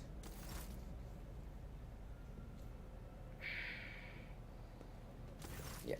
Lord Captain, my apologies. I did not notice your entrance. Yeah. It pleases me to see you adjusting to life on board the ship. Okay. Well, first, the Lady Navigator is engrossed in perusing the dusty tomes, which appear to have been neglected by other officers, be it because of sloth or dullness of mind. When you walk closer, Cassia looks up to you, starts, and hides a weathered book behind her back. Alright. Compared to Urak 5, your ship is a boundless world of unfamiliar hues. And yet, the abundance of bright colors can at times be wearisome on the eyes. The bridge and the decks are so clamorous. In my search for a place of quiet, I was fortunate to come upon this islet of serenity filled with rare tomes and practically devoid of color. Alright. Your only attendant is your valet from Urak 5. Do my servants not measure up to your standards? Oh, no. It is not that at all, Lord Captain. It is just that Uwe is quite capable of carrying out his duties by himself. He is well accustomed to my whims and preferences. Okay. Perception, succeeded. Cassia cringes ever so slightly. Just the adornment on her forehead, and then awkwardly hides her clawed fingers, the folds of her clothes. The unnatural appearance of navigators often becomes the topic of gossip among lowly servants and officers alike. It is unsurprising, then, that Cassia prefers the company of one who is used to her. Alright, point at the book in Cassia's hand. I see you are fond of reading. Oh, this. I found this fascinating read on one of the shelves. And I must say, it has caught my eye. Its every chapter is written in verse. I find it so beautiful and enrapturing. Cool. Urak 5 had a vast archive of its own, of course. Although most of the works within had to do with scholarly disciplines of some sort or another. Only in my sparse moments of respite was I allowed to escape into the pages of more embellished works. Cassia gently brushes the dust off the cover with her thin, clawed hand, her eyes filled with longing, reminiscing about her lost home. The events that took place on Urak 5 must have shaken you greatly. Are you well? One should not underestimate the navigators of House Orselio, Lord Captain. Like a shawl of pale smoke, a faint malaise hangs upon my shoulders, but it will not be the slightest hindrance to my duty to humanity, and my duty to you. Cassia's response is reserved and pointedly decorous, clearly intended to create a distance between you. Hope that you had ample time to calm yourself and your powers. There are people on this ship who are far more impulsive and dangerous to others, and far less devoted to the God Emperor than a herald of the Navis nobility. But I did not need your words to see the shades of umber unease that whirl around your subjects whenever I am near. Were I not acquainted with such a reaction, I could have found their behavior and your question just now insulting. Continue. Lord Captain, would you kindly explain to me why you are pestering me with these questions? Inquiring about my mood and my needs, showing an interest in the books I am enjoying? You are behaving as if you possessed a shred of fellow feeling for one such as I. Well, let's see. I beg your pardon, Lord Captain. That was no way for a navigator to conduct herself. Ooh, I just cracked my toe. Alright, I'm beginning to think, Lady Cassia, that the feelings I have for you are far more complicated than common sympathy. You have nothing to apologize for. Human emotions are natural, be they good or bad, and it's just as natural to share them with others. Quite right. So I should ask you to mind what you say. It is indeed difficult for me to feel empathy. I believe this conversation... No. You have nothing to apologize for. Human emotions are natural, be they good or bad, and it is just as natural to share them with others. Please forgive me. I cannot even understand myself right now. Your words and attention have reminded me of life on the station, of Theobald and Felek. I do not understand. They were merely the keepers of Urak 5. So, why do memories of those two make me feel a strange heaviness? So this must be, Uwe. She placed a hand on her breastplate. At the same time, I find myself overwhelmed with new excitement and anticipation. At last, I have set foot outside my familiar walls, and into a world that I have only seen before in the pages of books. Your ship alone is a treasure trove of remarkable artifacts and curiosities. And just imagine the things that await beyond, but... My delight must seem childish to you, surely. In your heart, you must be finding all this quite amusing. Alright. So I would not dare make fun of a lady's feelings, especially one who has captivated me. Blah. Rather find amusement elsewhere. Again, no, I think I'm going with number 4. I understand what you're going through. My own life was turned upside down not too long ago. Indeed. I did not know. That is to say, I could not have known, as it is the first time we are speaking in a circumstance so... private. My word, when I found this place, it was so full of officers. Why did they all leave? Let's see. If I may be so bold, they find you beautiful. And enjoying each other's company. Man, I could totally go Captain Kirk with this. I do not tolerate idlers on my ship, and my officers know it well. No, perhaps my people did not wish to disturb you. Or because my presence offends them. Then I must take my leave as well. I am due to inspect the Sanctum Navis after the communion ritual and prepare the chamber for the upcoming warp jump. Thank you for your company. And dialogue. What a nice bow. I find it kind of funny that they actually programmed in her curtsy and everything. But yes. So what's this? Formation, cargo manager, void ship manager. Military. Okay.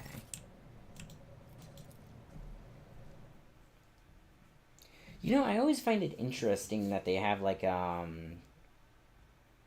armor and stuff that you can put on your ship and all that, because that's not really something you can actually do without dry docking and doing a full retrofit of your ship. Which reminds me, I need to put her in her location. Alright. Your lordship. Ah, man. Feels nice to be,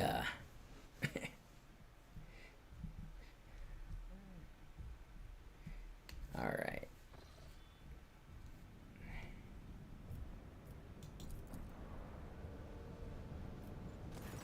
Okay. Lord Captain, sorry to disturb you. It's pandemonium outside the bridge gate. One of the officers seemed to be demanding an audience with you in person. I think I hear Master Wersian's voice. In any case, I wanted to warn you in advance. Ay, so much chatty chat. And I mean, I get it. It gives you something to do between locations. It's just, they needed to voice act more of it. These are basically random encounters, and they need to voice act more of them. Or the main game needs to be voice acted more. Ah, it's this one. Okay. Okay. The everyday sounds of the bridge are disturbed by voices raised in anger. Abelard's voice is the loudest of all. This is not the conduct of an officer. These are the antics of a highborn brat out on a lark. Explain yourself, Lieutenant. The young woman standing before Abelard strives with all her might not to quail under the onslaught of her superior's angers. She falters, but then manages to look him in the eye and say, I apologize, sir, but I must speak to the Lord Captain. Very well, Lieutenant. You may address the Lord Captain, not least because I see you have already seen fit to disturb him. Your unauthorized appearance on the bridge and display of belligerence towards a higher-ranked officer will be logged on your personal file without delay. Ah, man, my voice is going. Lord Captain, Lieutenant Avrilla Vent, requesting permission to speak. Vent falls silent and then adds rashly, a matter of extreme importance and urgency.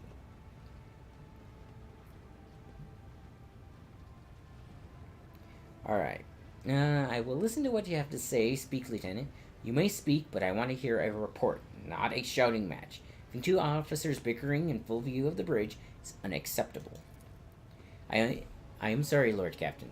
I thought that drastic times called for drastic measures. Vent exclaims hotly. Okay, this matter cannot wait. Any minute now, an assault unit will be dispatched to the lower decks on orders to crush the workers' strike by any means necessary. But I am convinced that this step is unwarranted, and that the crisis itself was provoked by the actions of one of the senior officers. Vent is almost trembling with tension as she delivers her speech, her face extremely pale. Abelard, in no hurry to intervene, lets out a skeptical huff. Lord Captain, I urge you to investigate the actions of Senator Wersian and to intervene in what is happening on the lower decks, because very soon we will have a mutiny or a massacre on our hands. Vent reels off the last words as though she knows them by heart. She clearly has been preparing to say them for some time. When she is finished, she casts an anxious glance at Abelard. There's an insurrection in the making on board my ship, and no one has informed me. Would not deem the problem worthy of the rogue traders. Attention. Again, this is what makes this game hard to stream. I do enjoy it. I love this game. I want to do a full playthrough on stream because, well, Whatchamacallit? Starfield petered out, right? Like, it's too many updates and yada yada yada. But still, it's like, come on. Okay, attention. The lower decks, as it so happens, are in revolt. 30-some years ago, we even had a revolutionary reader rise up who dared to establish Rooker's rules across the entire ship. It took a month to restore order, but even 8 years later, we were still battling rumors that the hero had survived his execution, was on the verge of gathering people to fight against tyranny once more. Abelard scoffs. Oh, man. Okay, I will be right back. I need something to drink if I'm going to keep reading.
I am back.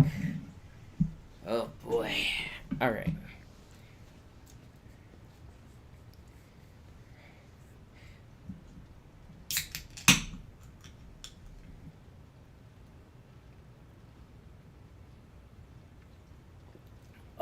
There we go. Needless to say, the rumors were baseless, and as for the current situation, we have sufficient enforcers to deal with it. Have real event, but on this ship, the word of the Lord Captain carries more weight than a salvo from 100 bolters. I'm sure that if the rogue trader addresses the malcontents directly, he will quell the unrest. I dread to think what problem you will disturb the rogue trader with next. Perhaps you will ask the Lord Captain to break up brawls in the mess room. I've already given you the means to resolve this problem. You simply need to use them. If I may, your lordship, sending a hit squad to crush the rebellion is a means of ignoring the problem, not solving it. How did all this start? The situation could boil over at any minute, so I'll give you the condensed version. All began when the enforcers found a cultist amulet on the body of someone who'd been killed in a drunken brawl. We reported it up the chain immediately. Arranged for a cleansing rite to be performed, and opened an investigation. No heretics have been found alive, but the search has brought tensions between enforcers and workers to a head. Where does Seneschal Warsian come into all of this? I shall explain, Abelard intones grimly. Beg you to hurry, time is running out. I will not hurry, since my competence is under scrutiny. I shall speak for as long as I see fit. There is an established order to the way things are done on this ship, and one of the pillars of that system is that the rogue trader's attention is not distracted by trivial matters. It is the Seneschal's role to ensure that. I've always handled internal problems myself, so of course when I received information about cultists hiding on the lower decks, I took the matter in hand. So long as I live, not one of the vermin who murdered Theodora von Valentius will find refuge on her ship.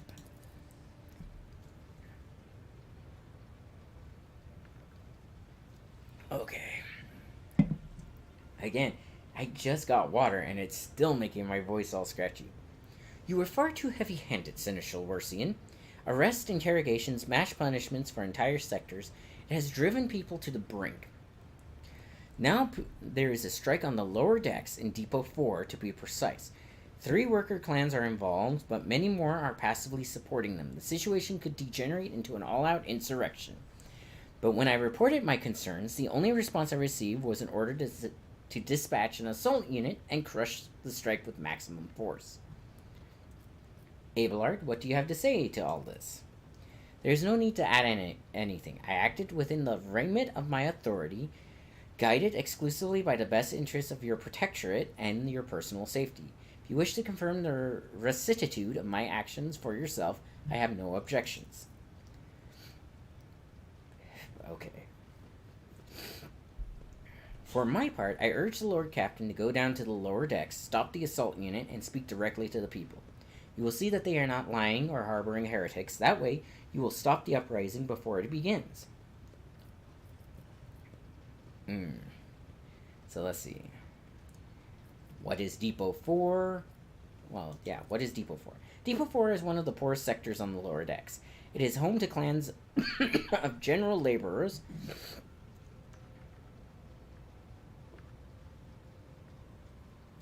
oh, man. They are not as valuable to the ship as the families who have served its specialized systems for generations. They are an easy replaceable source, and one of which is now more besides given succor to cultists and minions of the archenemy. Depot 4 is poor and troubled, but worse, that means drunken fights and illegal rocket brewing. But at worst, sorry. We have handled the workers of Depot 4 in the past. We should have done so again. The crackdown on Depot 4 hadn't been so harsh. And another important point to bear in mind, the problem is not limited to this sector. It is located on one of the most populated lower decks, and everything that happens there has knock-on effect on the neighboring sectors. Alright, I have heard enough. I will go down to the lower decks and deal with the problem. I'm certain the Seneschal was acting within his authority, but I will verify the soundness of his decisions for myself. The throne preserve you, Lord Captain. I thank you for your support. An enterprise bordering on the sophomoric, but please yourself, Lord Captain. However, I categorically insist that I escort you. And dialogue. Oh, man. So how's chat? Oh. Because, again, this is a lot of reading. Man, I wish Owlcat had more voice actors. Or paid more voice actors. I mean, I love their games, but reading so much is hard. Especially just getting over sickness.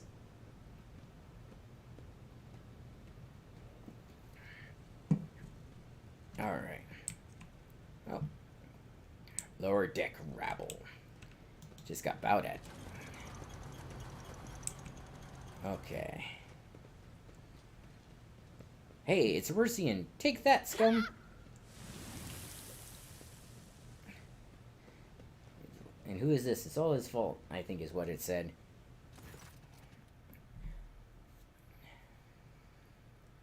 Yeah, Abelard reflexively wiped sweat from his brow in a certainly human gesture, and telling one. Rare moment where he allowed his age and weariness to show through his armor-like veneer of self-assurance. The lower decks are a source of endless problems. Sometimes I dearly regret that we cannot replace all the locals with servitors. Yep. Did you hear? They were shouting your name. Of course they were. Oh. The organization of the daily routine life of the ship rests upon my shoulders. The mountain of challenges and problems from which I endeavor to insulate you, Lord Captain. The situation on the lower decks has been a cause for concern, and I have intervened personally on more than one occasion. That must be why they remember me. They do not know your face. To them you are akin to a creature of legend.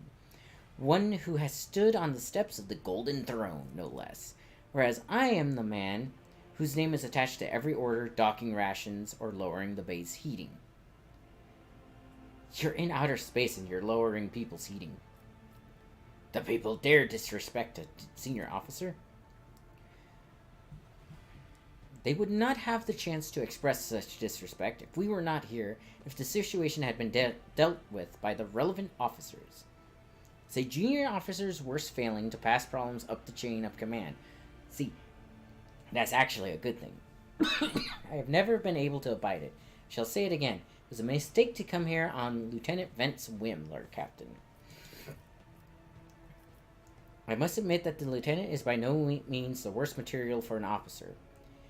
But in the name of Terra, the girl is the same age as my eldest great-granddaughter, and she has the gall to tell me how to manage the lower decks and hunt down cultists.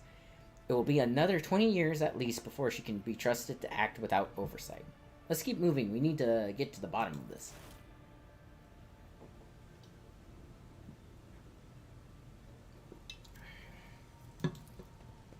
Okay, something resembling a nest made out of thermal insulation material. This must be where the workers' shifts sleep between shifts. Where the workers sleep between shifts. Yep. Okay.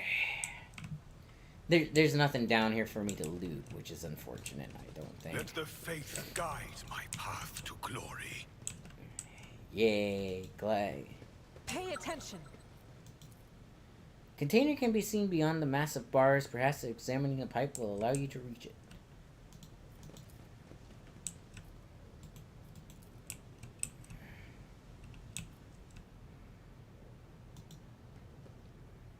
First, save us and keep us.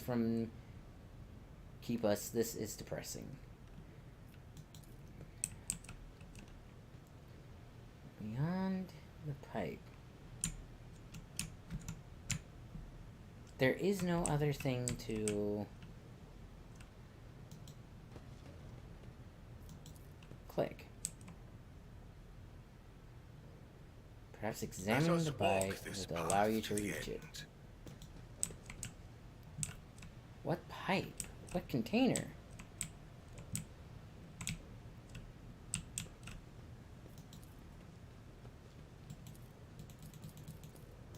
The divine watches over us.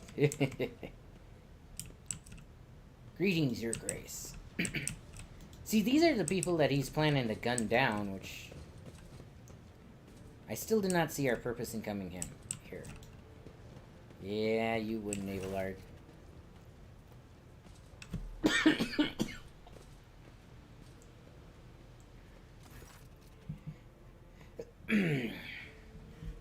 Sorry, guys. Like I said, the reading is beginning to take a toll. The sounds of heated discussion reverberate through the ship's bays. Lieutenant Aravel Vent of the ship's enforcers is barring the path of the heavily built assault unit officer, and judging by their expressions and tone, the standoff has dragged on for some time already and has now reached the boiling point. I have my orders to put an end to the unrest, purge this sector. You can take your orders and shove them. This is my deck and my sector. There are only 3 people who can waltz in here without my express permission. First officer, the rogue trader, and the Emperor himself. So not all of my lessons fall on deaf ears, Abelard mutters in a crabby approval. Does not clarify whether he means Lieutenant Vent, the officer looming over her, or both. Your lordship, noticing you, the 2 junior officers snap to attention and salute, their subordinates following suit a moment later. Alright. What's the situation? Your lordship, my people have locked down the bay where the strikers are, including their leaders. We have the situation under control as far as the resources allow. We encountered some locals on our way here. Their conduct was outrageous. They even tried to throw things at us. Vent pales slightly. The people are getting desperate. Clearly they saw the assault unit and they decided they had nothing left to lose. I mean, I apologize, Lord Captain. It is outrageous. I'm sure the people simply didn't recognize you. It wouldn't have occurred otherwise. We will deal with them once the current situation is resolved. Is that all you have to say? You sure you have an officer's rank? Okay, I want to speak to the strikers. Abelard's mouth twists, but he restrains himself and says nothing. Right you are, Lord Captain. Allow me to wish you good luck and dialogue.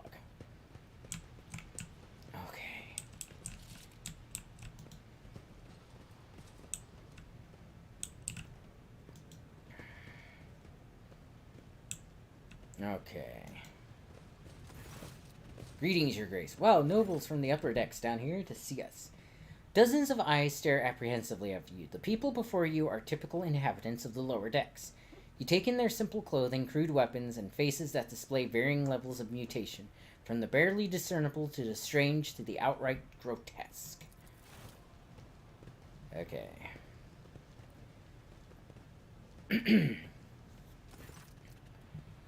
Okay. Rivet. A whisper passes through the crowd, and you detect a mixture of fear and astonishment, and joy in their reactions. Finally, 3 people break away from the crowd, an elderly woman and 2 men. These must be the leaders. They bow clumsily before you. Lord Captain, you have come down to us. Okay. Tell me what is troubling you. Why are you striking? Striking? That's news to us, your lordship, says a tall, thin man in worker's garb. All we're doing is asking questions, saying that what we think. Old woman. Shut up, Rivet, snaps the old woman, who turns her hostile dark eyes to you. Here's the dear, your lordship. Your damned enforcers are all over us down here. They say they're looking for cultists. One wrong word, and they're reaching for their batons. If they want to punish someone, they turn off the heating to whole bays for weeks at a time, so we get sick and freeze. In my clan, 2 little ones died from inflammation in their lungs, all because of those enforcers. The old woman spits on the floor and rubs at the spittle with the toe of her worn shoe. Argentina does not interrupt her workers, but you see the sadness well in her eyes when the children's deaths are mentioned. She quietly whispers a requiem prayer and makes a sign over herself. Stager. It's all true. Vent is the only enforcer officer who stood up for us. It's clear as day who had a mother from the lower decks, and who grew up amidship and has no fellow feelings towards us. The grim man with the scarred face throws up his arms. Your lordship, we're no villains. We're honest workers, your servants. We plotted no disorder. We went on strike openly, and now we've got guns pointed at us. All we're doing is asking to be allowed to work in peace without being harassed. Okay. The persecution started apropos of nothing, you say? I was told that one of you was found in possession of a cultist amulet, and that there are heretics hiding here. A cultist amulet? What's that? The gewgaw they found on the dead drunkard? If it was something evil or forbidden, we sure didn't know. The enforcer just said that they were looking for heretics among us, and anyone obstructing their investigations would be punished. But how could there be heretics here? We know our own. There have been no new faces around. Definitely not, and if there were, we'd be the first to report them. As for this amulet, or whatever it is, they took it off a dead body. There were no cultists still breathing in our sector, that's for sure. But when the fight broke out, some enterprising folks looted the bodies. The boots they came back with, nobody ever tread these decks in boots so fine, I can tell you that. Seems to me these cultists have better commanders than us. Oh yeah, those boots really were fine, and there was no harm in taking them, right? As for the amulet, it must have been pocketed by someone who didn't know any better. We don't need any amulets around here. We all worship the Emperor, and when we're working we bow down before the machine spirits of the large and small transformers and the servo motor. The same way my grandfather was taught 100 years ago by a tech priest who came calling. Believe us, your lordship, we are people of faith. Knave children, weren't you taught from an early age about the dangers of the arch-enemy's creations? Weren't you warned that any unfamiliar object could be one of them? We were told, Holy Sister, but it was long ago. The last time we saw a confessor in our sector was just after I had my 3rd little one. That is regrettable, but you cannot lay the burden of leading a righteous life on the shoulders of the Holy Fathers. Who will you blame when the beast crawls out of those amulets you stole from the heretics? The Holy Father who was not there, or the scavenger who brought evil down on himself and his neighbors? We were attacked on the way here. How do you explain that? Here's an explanation for you. The people have been pushed to their limit, and now they're lashing out. As we don't know why these top deck units are being sent down here, like that one that the lieutenant won't let pass. Our clans are all inside the bay that's been sealed off, but the lower decks are big, and I'm sure there are people who've had just about enough. We're getting it from all sides. The soldiers have encircled the ones who've risen up, Death Squad has just arrived, and it's no wonder folks are lashing out. Okay. Awareness test. Their words seem sincere to you. Their body language and the glances traded between them reveal that the news of the attacks has shocked them. Alright. Abelard, do you have anything to add? I authorize the use of all necessary measures to locate Chaos Worshippers hiding in the sector. The specific steps taken by the officers were not reported to me. Abelard frowns, clearly disgruntled at having to explain himself in the workers' presence. Nevertheless, I am certain that their actions were justified. Cultists are no drunken stevedores. They are the enemy and a threat to the ship. Neutralizing them demands decisive action. What changes do you want? Would you look at this? The exalted Lord Captain himself is asking us Bildrats what we want. Well, here's what. We want you to rein in your damned enforcers, to quit turning off the heat, and to stop battering everything that moves. No, that's not it. We want the enforcers gone from here, and we want to be armed. Give us arms, and we'll govern ourselves. We'll defend ourselves if the cultists do show their faces. I've been the leader of my clan for 20 years now. Getting rid of these club-wielding thugs can only improve things around here. Stager, you've gone too far, old man. They'll never let the maggots on the lower decks live without enforcers breathing down their necks. They probably even insist on enforcers on the upper decks, too. As for weapons, what do we need them for? Before the first day's out, we'll have someone shooting their neighbor out of stupidity or drunkenness. See, that I don't agree with. See, if I was in that position, I'd be more than happy to allow them to basically have their own kind of, like, not only should they have their own, like, auto pistols and stuff like that, because the thing is if the ship gets attacked, they have nobody to defend them. All the defenders are going to be on the top decks or sealing off the doors. Also, hi, Coco. Who's a good girl? Who's my good girl? Coming to say hi. We don't need that. If the enforcers start hassling us, that will be enough. In return, we'll find the scavengers who robbed the cultist bodies, and we'll talk to them, one lower decker to another. If there are any more of those damned amulets about, we'll hand them over to the enforcers ourselves. You may speak for yourself and your clan. I speak for me and mine. I don't want empty gestures. I want real change. They're promising us the world now, but as soon as the Anointed One turns his back, these brutes will be on us even harder than before. All because we dared speak out. The tall worker eyes dart between the two arguing leaders. Every few seconds, he opens his mouth as if planning to agree, but each time he falls silent, simply making a few vague noises of approval. Thoughts, Abelard? Coercion. Spreading anarchy on the ship is the first step toward embracing chaos. Putting weapons into untrained hands would be even worse. No, it wouldn't. Especially if you, like, here's the thing. I can hand out the weapons and say, training with it. Okay. What's more, the enforcers are needed to maintain oversight and order. Without those demands, we will consider the rest. Fine, I'll give the order for the enforcers to withdraw from the sector, and you will be given weapons. Let's see how you cope governing yourselves. Failed to convince me of your trustworthiness. Let's do thoughts first. Story about going scavenging for boots and accidentally picking up a heretical amulet doesn't convince me. These people were moments away from rebelling and possibly becoming minions of the archenemy. Must not give them what they want, even if they did acquire something innocently, purely out of their own stupidity. That does not mean they are not tainted by corruption. What begins as petty thievery can turn into a far graver problem. I have seen it before. Hey! How are you? Also, got the Coco. Say hi, Coco. Say hi. Who's a good girl? Okay, go on.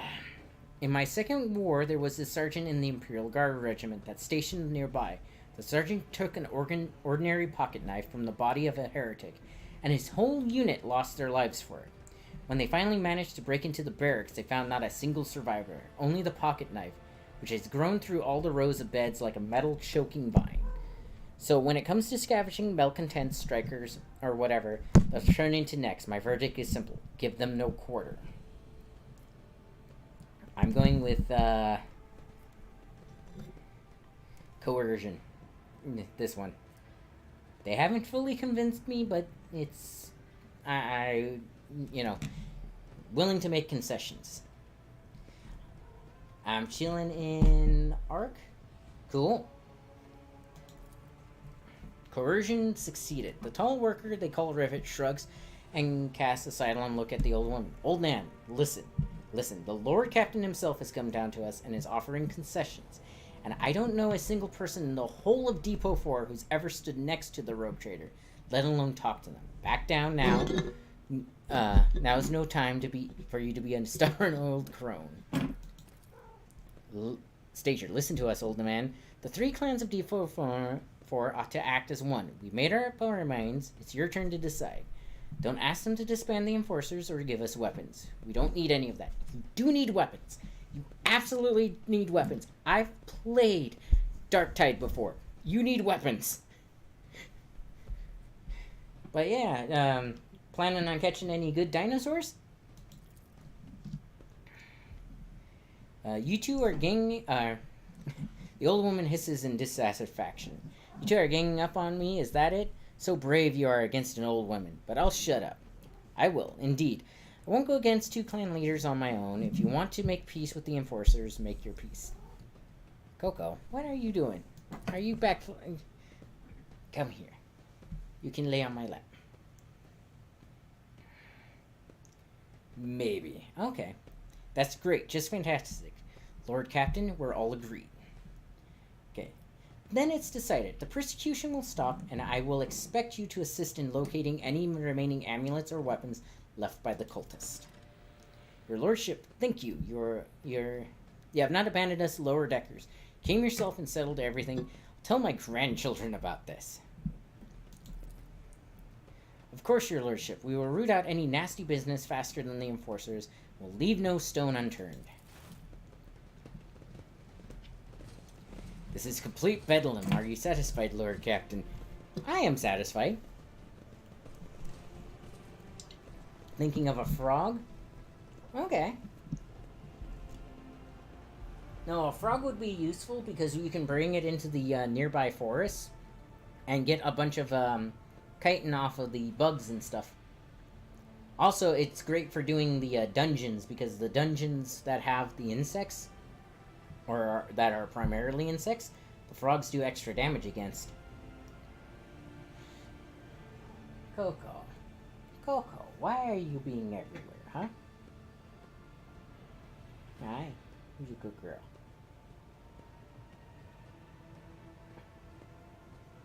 Are you being okay? Alright. My little Coco, she's weird. With each step, I forge my destiny among The page where the start stars. of each shift is marked. The last mark is missing. Workers went on strike. Okay. The heatsink warms the air around it to scorching temperature. This is the warmest part of the bay. The workers have even dragged deck chairs here. Ooh. We got stuff and things.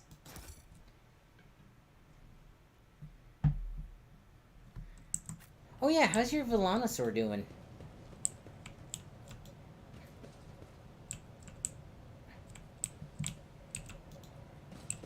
Alright. Oh man, you can see like makeshift pathing and stuff there. We are bound by the blood of martyrs. Okay, that's that. Cool. This ocular implant was a worthwhile investment. Ooh. I rise above Gauge hardships. shows that the steam pressure in this pipe is close to the maximum. However, it does not reach the bars at the end.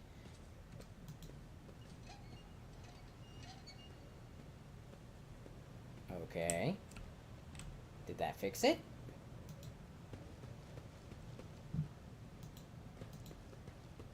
Let the faith guide my path to glory. Okay.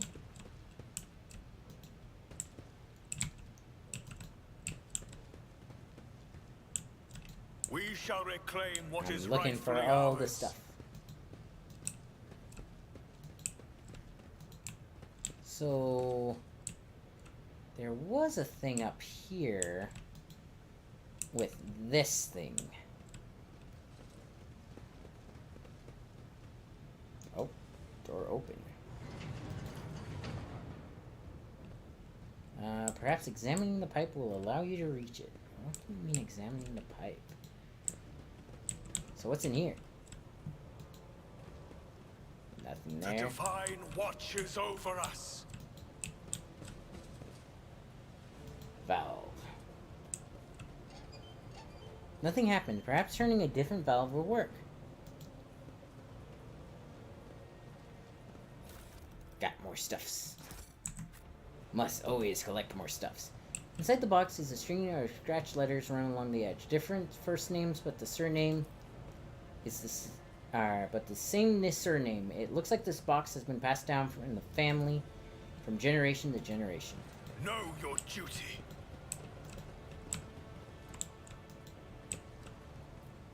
So I already checked that out. So I turn this. Protect rabble. Protect rabble. Let us walk this path to the end. Ah, here we go. I have upgraded your house. Oh, cool. He's gone when I logged in. Let the faith guide my path to glory. Perhaps turning a different valve will work. Okay.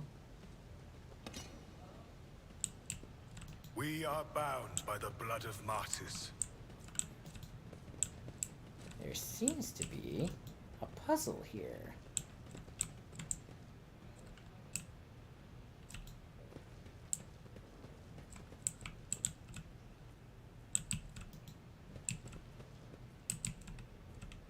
We shall reclaim what is rightfully ours.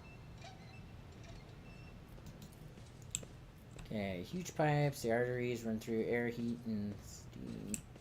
Okay, so I already turned that. There's no pipes over here that I think I need to turn. Right? Yeah. The divine watches over us. Nothing happened.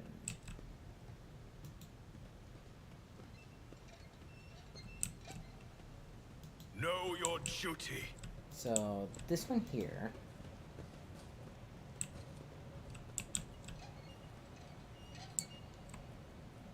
Okay, so I'm missing one step along these pipes. So, it's the big blue ones. Nothing happened. Let us walk this path to the end.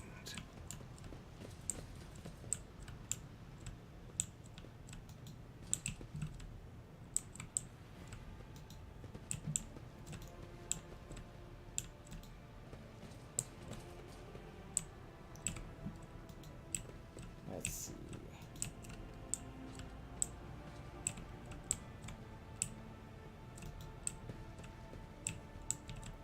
I have to be missing a pipe somewhere. Page.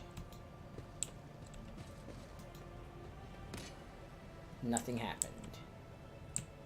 Perhaps turning a different pipe will help.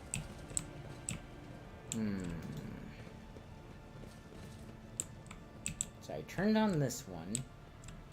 It feeds down here, through here, to here.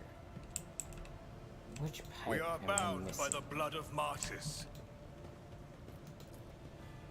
Okay, the gate shows the play, however, it does not reach the bars at the other end. So I am missing a pipe somewhere, like a valve. Let the faith guide my path to glory. Hang on, I am going to... Let's see. Rogue Trader. Pipe. Puzzle. Okay, deck 4, pipe puzzle. Container in the pipes. Okay.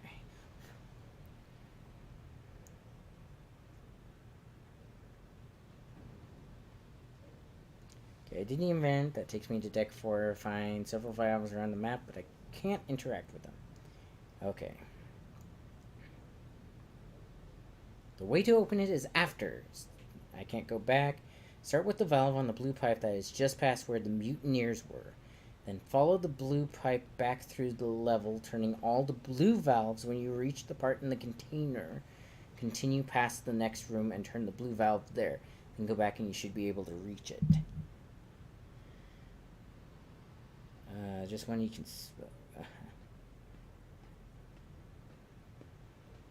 Okay, so let's see.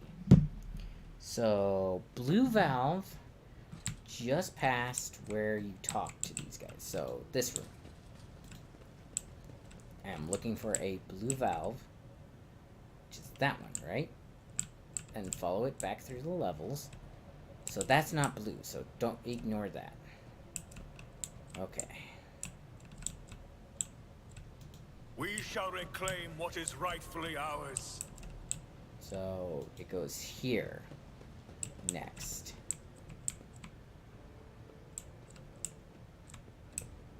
Nope. Goes here next. Okay.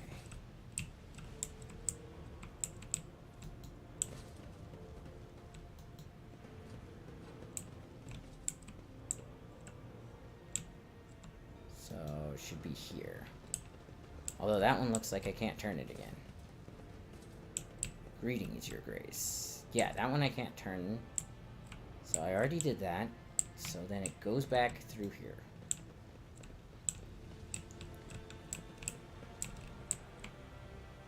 So, oh, that's the wrong color pipe. Okay. So it's saying it should be this one.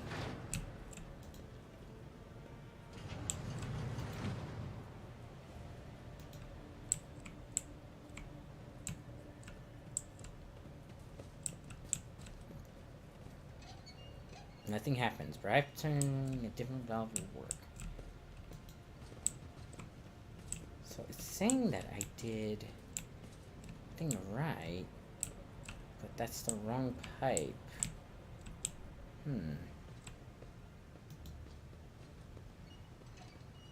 Nothing happened. So let's see. That goes back. That goes under. So...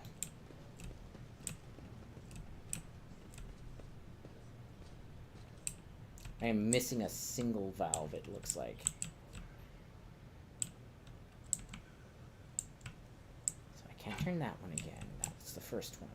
It says it comes through to here. It's saying I can turn that valve. I wonder if I turn that valve, it'll probably say nothing happens because that's a white pipe.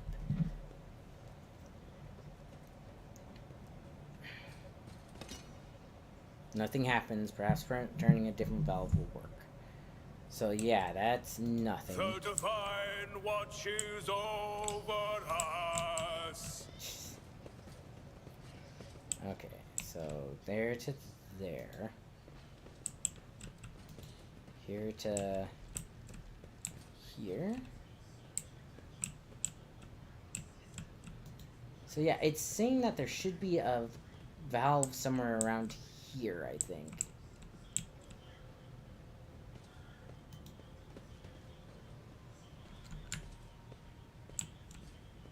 Let us walk this path to the end.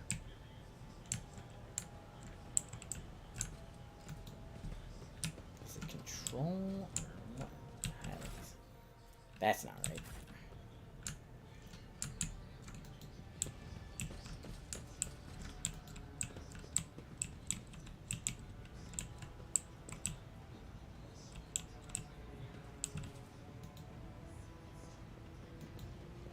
So I turn this one and it says that it's good. So then the pipe runs over here. Ah, that's the valve I was missing.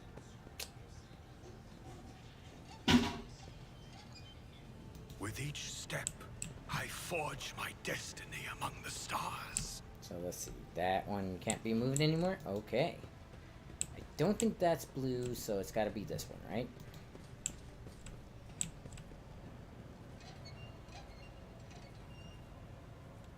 Perfect. Now, Know your duty. I can go and interact this.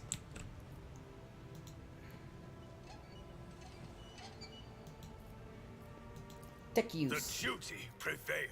Nice. Okay, so what are these? Force grenades. Crack grenades and melta-charges. Ooh, fancy.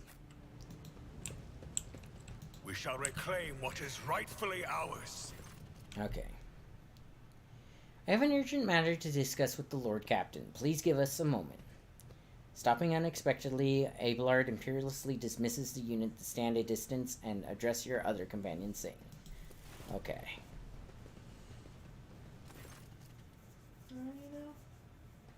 Hmm? Oh, you went to the underground. Did you know that there was a pipe puzzle? I did not know there was a pipe puzzle. Yeah, you get grenades and stuff from it. Abelard looks at you, and his last vestiges of restraint vanish. Well, are you pleased with your investigation, Lord Captain? You kowtowed to disloyal rabble, you believed their lies, and showed them leniency. Next time the ship is attacked by cultists, that rabble will welcome them with open arms and allow them to wreak whatever havoc they like, because they see you as a weak leader. Is that how you see your future at the helm of the Von Valencia's Protectorate?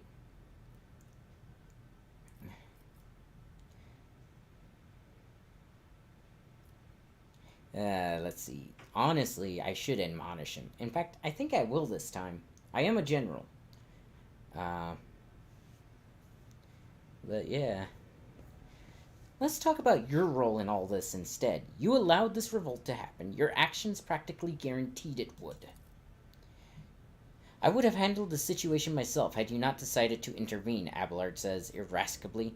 Remember, Lord Captain Theodora, do you think she ever set one slippered foot in the lower decks? No, she did not. Such matters were left to myself and the junior officers while she dedicated herself to her grand designs for the Protectorate, as any true strategist and rogue trader ought to.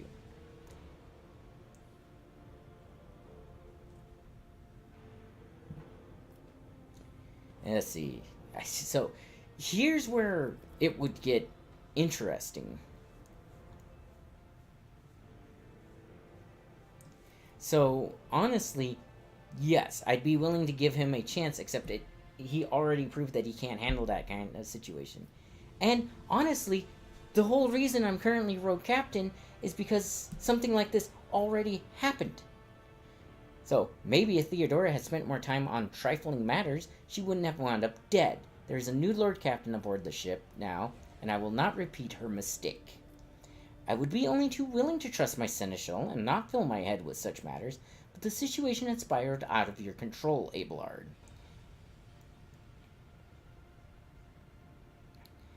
So, I like those two. I don't really give that one that much credit.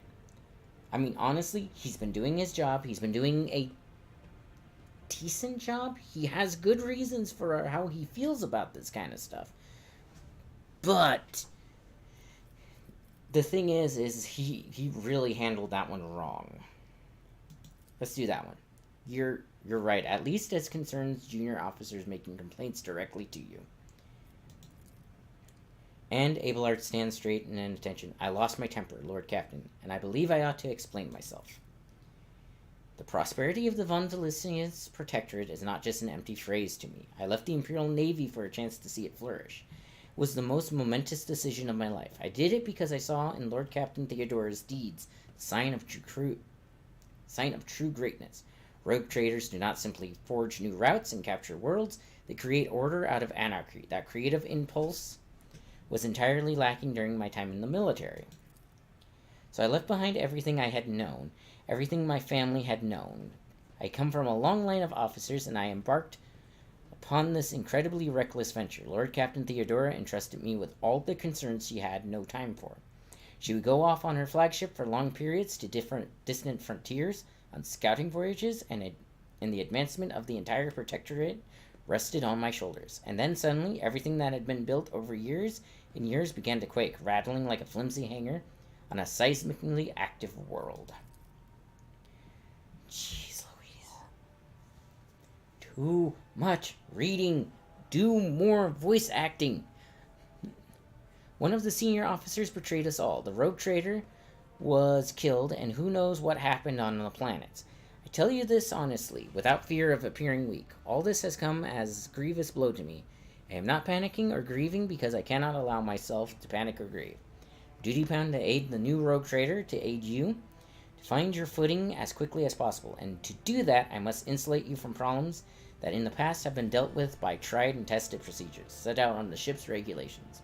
Procedures that were established long ago and have functioned smoothly for decades cannot suddenly be deemed excess to requirements.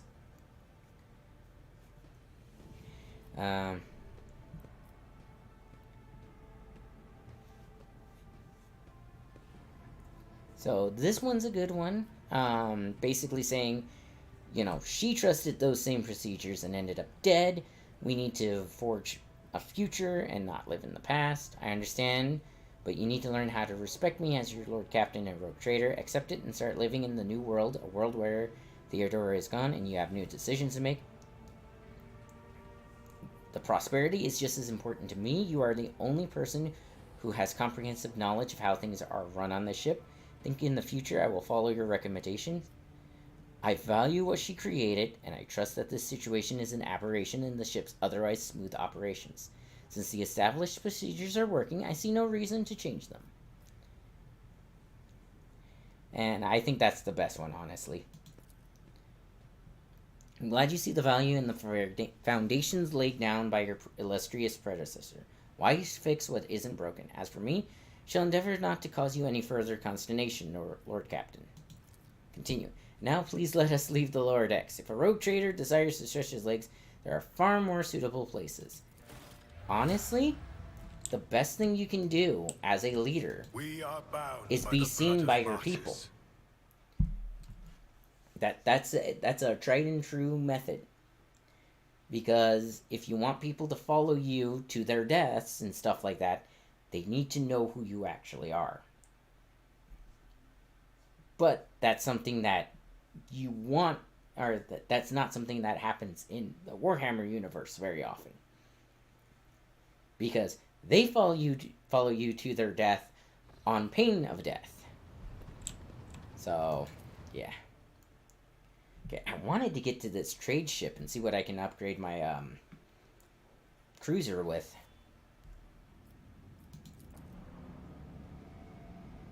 Yes.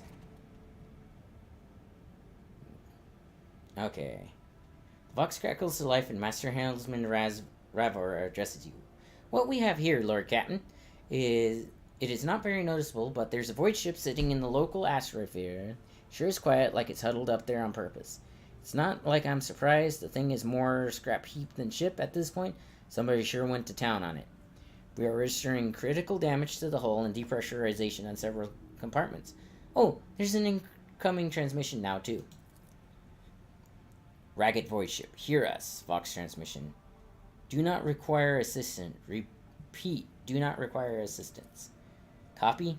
Keep following. They'll pass us by, won't they? Emperor protects.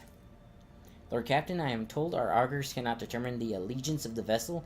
To be brief, there is an unidentified and badly damaged vessel within the asteroid field near Ricadia Philia colony that is refusing help, which, not to put too fine a point on, has not yet been offered to them. Okay. Ravor, can we establish communication? Let the vessel identify itself. Yes, Lord Captain, the connection is established. Unknown vessel, we are receiving you. Identify yourself. I repeat, identify yourself. For a brief moment, the Vox only hisses and snaps, and then several voices at once start shouting over one another. Do not tell. Tell him. We are done for. This is Thunderfang. We are a merchant vessel. Do you copy? We are a private merchant vessel. A merchant vessel? Of course they are. Damn my stupid head. Where did I hear this name before? Thunderfang.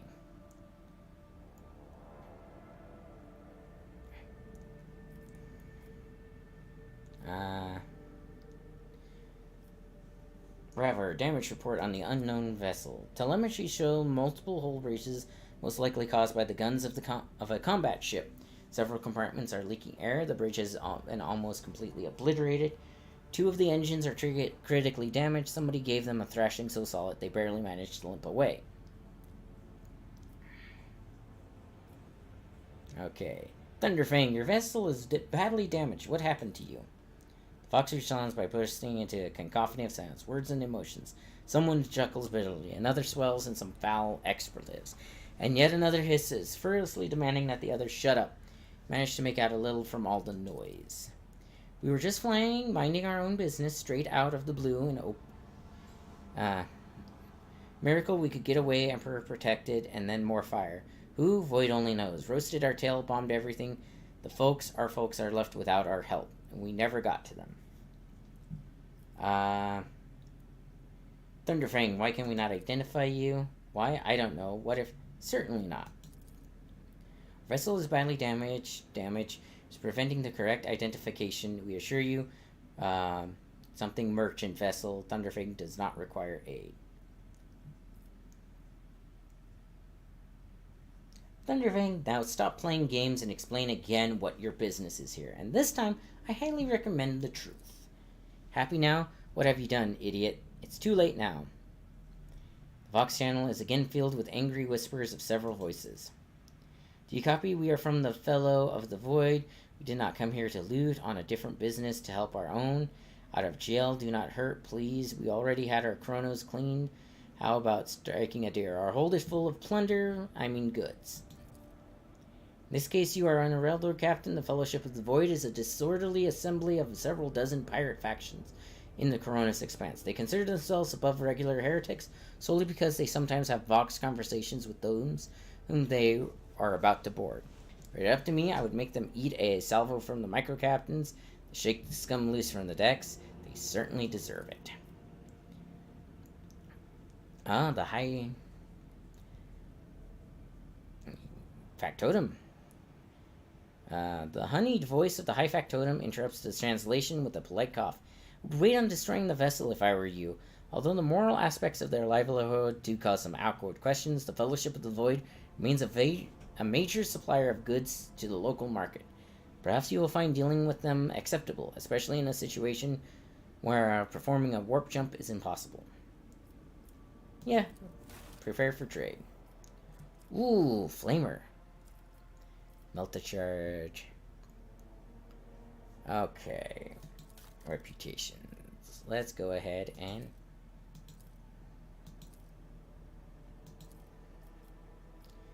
Okay. Let's see.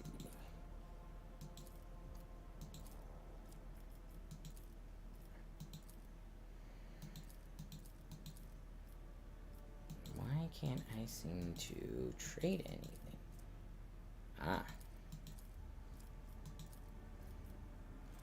Let's see. Trade. Okay. First grenade. Warlord's Origin. 25 armor. Will dodge 30%. That's not too bad. And this armor reduces incoming damage by a lot. What do I need for that?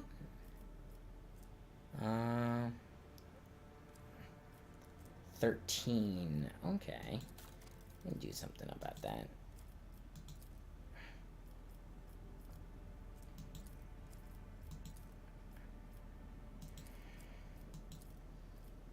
Alright. Armor kit. Okay. 12. I'm still at 12.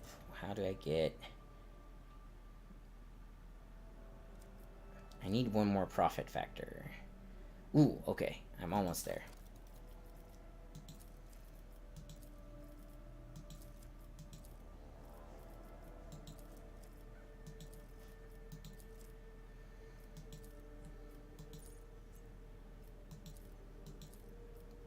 Okay, let's see.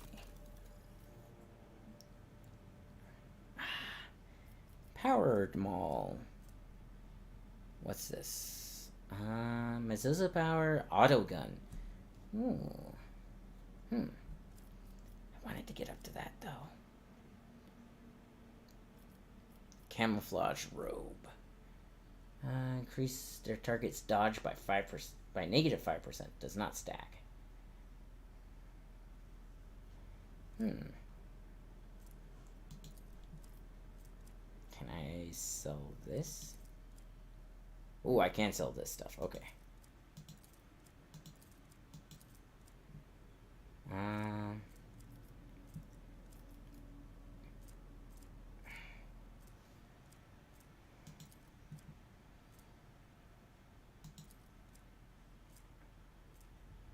Heirloom pistol cannot be equipped.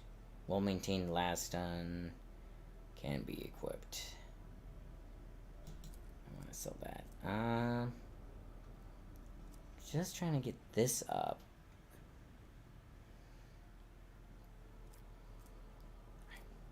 Guess take that. Yeah, see, I don't actually lose my Ooh. Is that a power sword? That's a great sword. A Reaper cape. Where's melee area attacks? Grants plus 12 dodge reduction.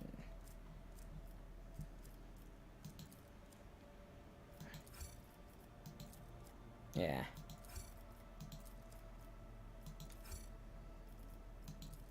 Yeah, see how I'm not losing any of this? It's kind of nice.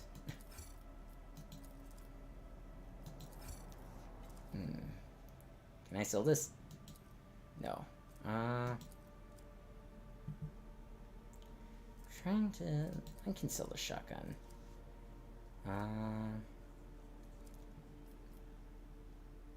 Yeah, see the RP? But my profit factor isn't large enough. Okay.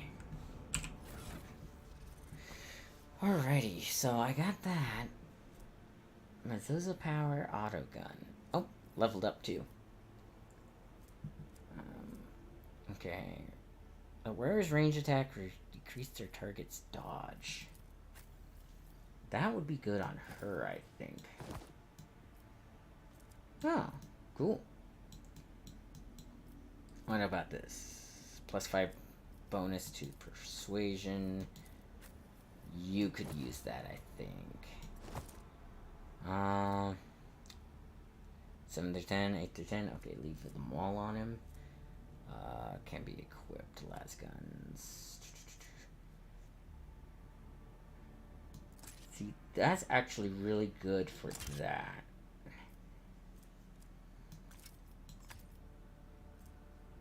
Crack grenade. That's better for vehicles. Ripper.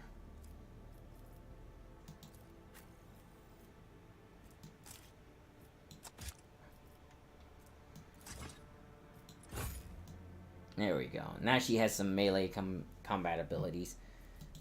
You are actually gonna swap out his sniper rifle for this gun.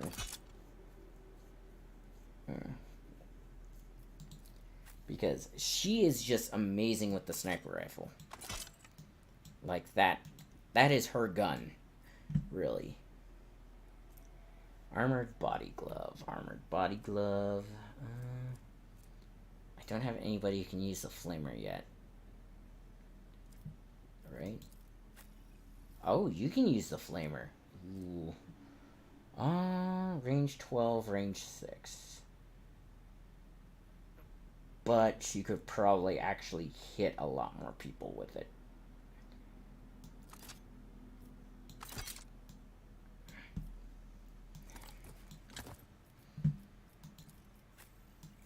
Nope, can't use that. Can't use that either. Okay. For Toby pattern las gun. Okay, she's got those. She's got all that. Honestly, I don't think she needs her Ostello staff.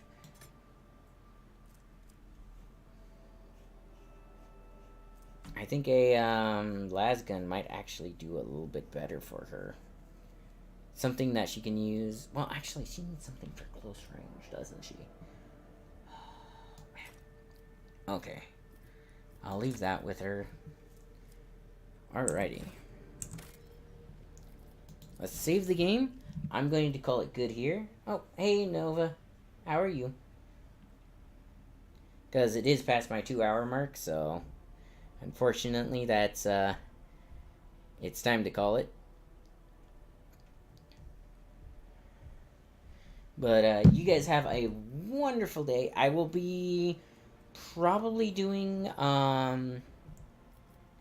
whatchamacallit? Return to Moria tomorrow. I'm okay, you? Yeah, I'm pretty okay. Like I said, I'm getting a little bit tired. It's past my normal 2-hour streaming mark. So, probably about 2.5 hours at this point. But yeah, I'm going to go ahead and save and leave the stream here. You guys have a wonderful day. Yeah. And then I'll probably do more Ark on Friday.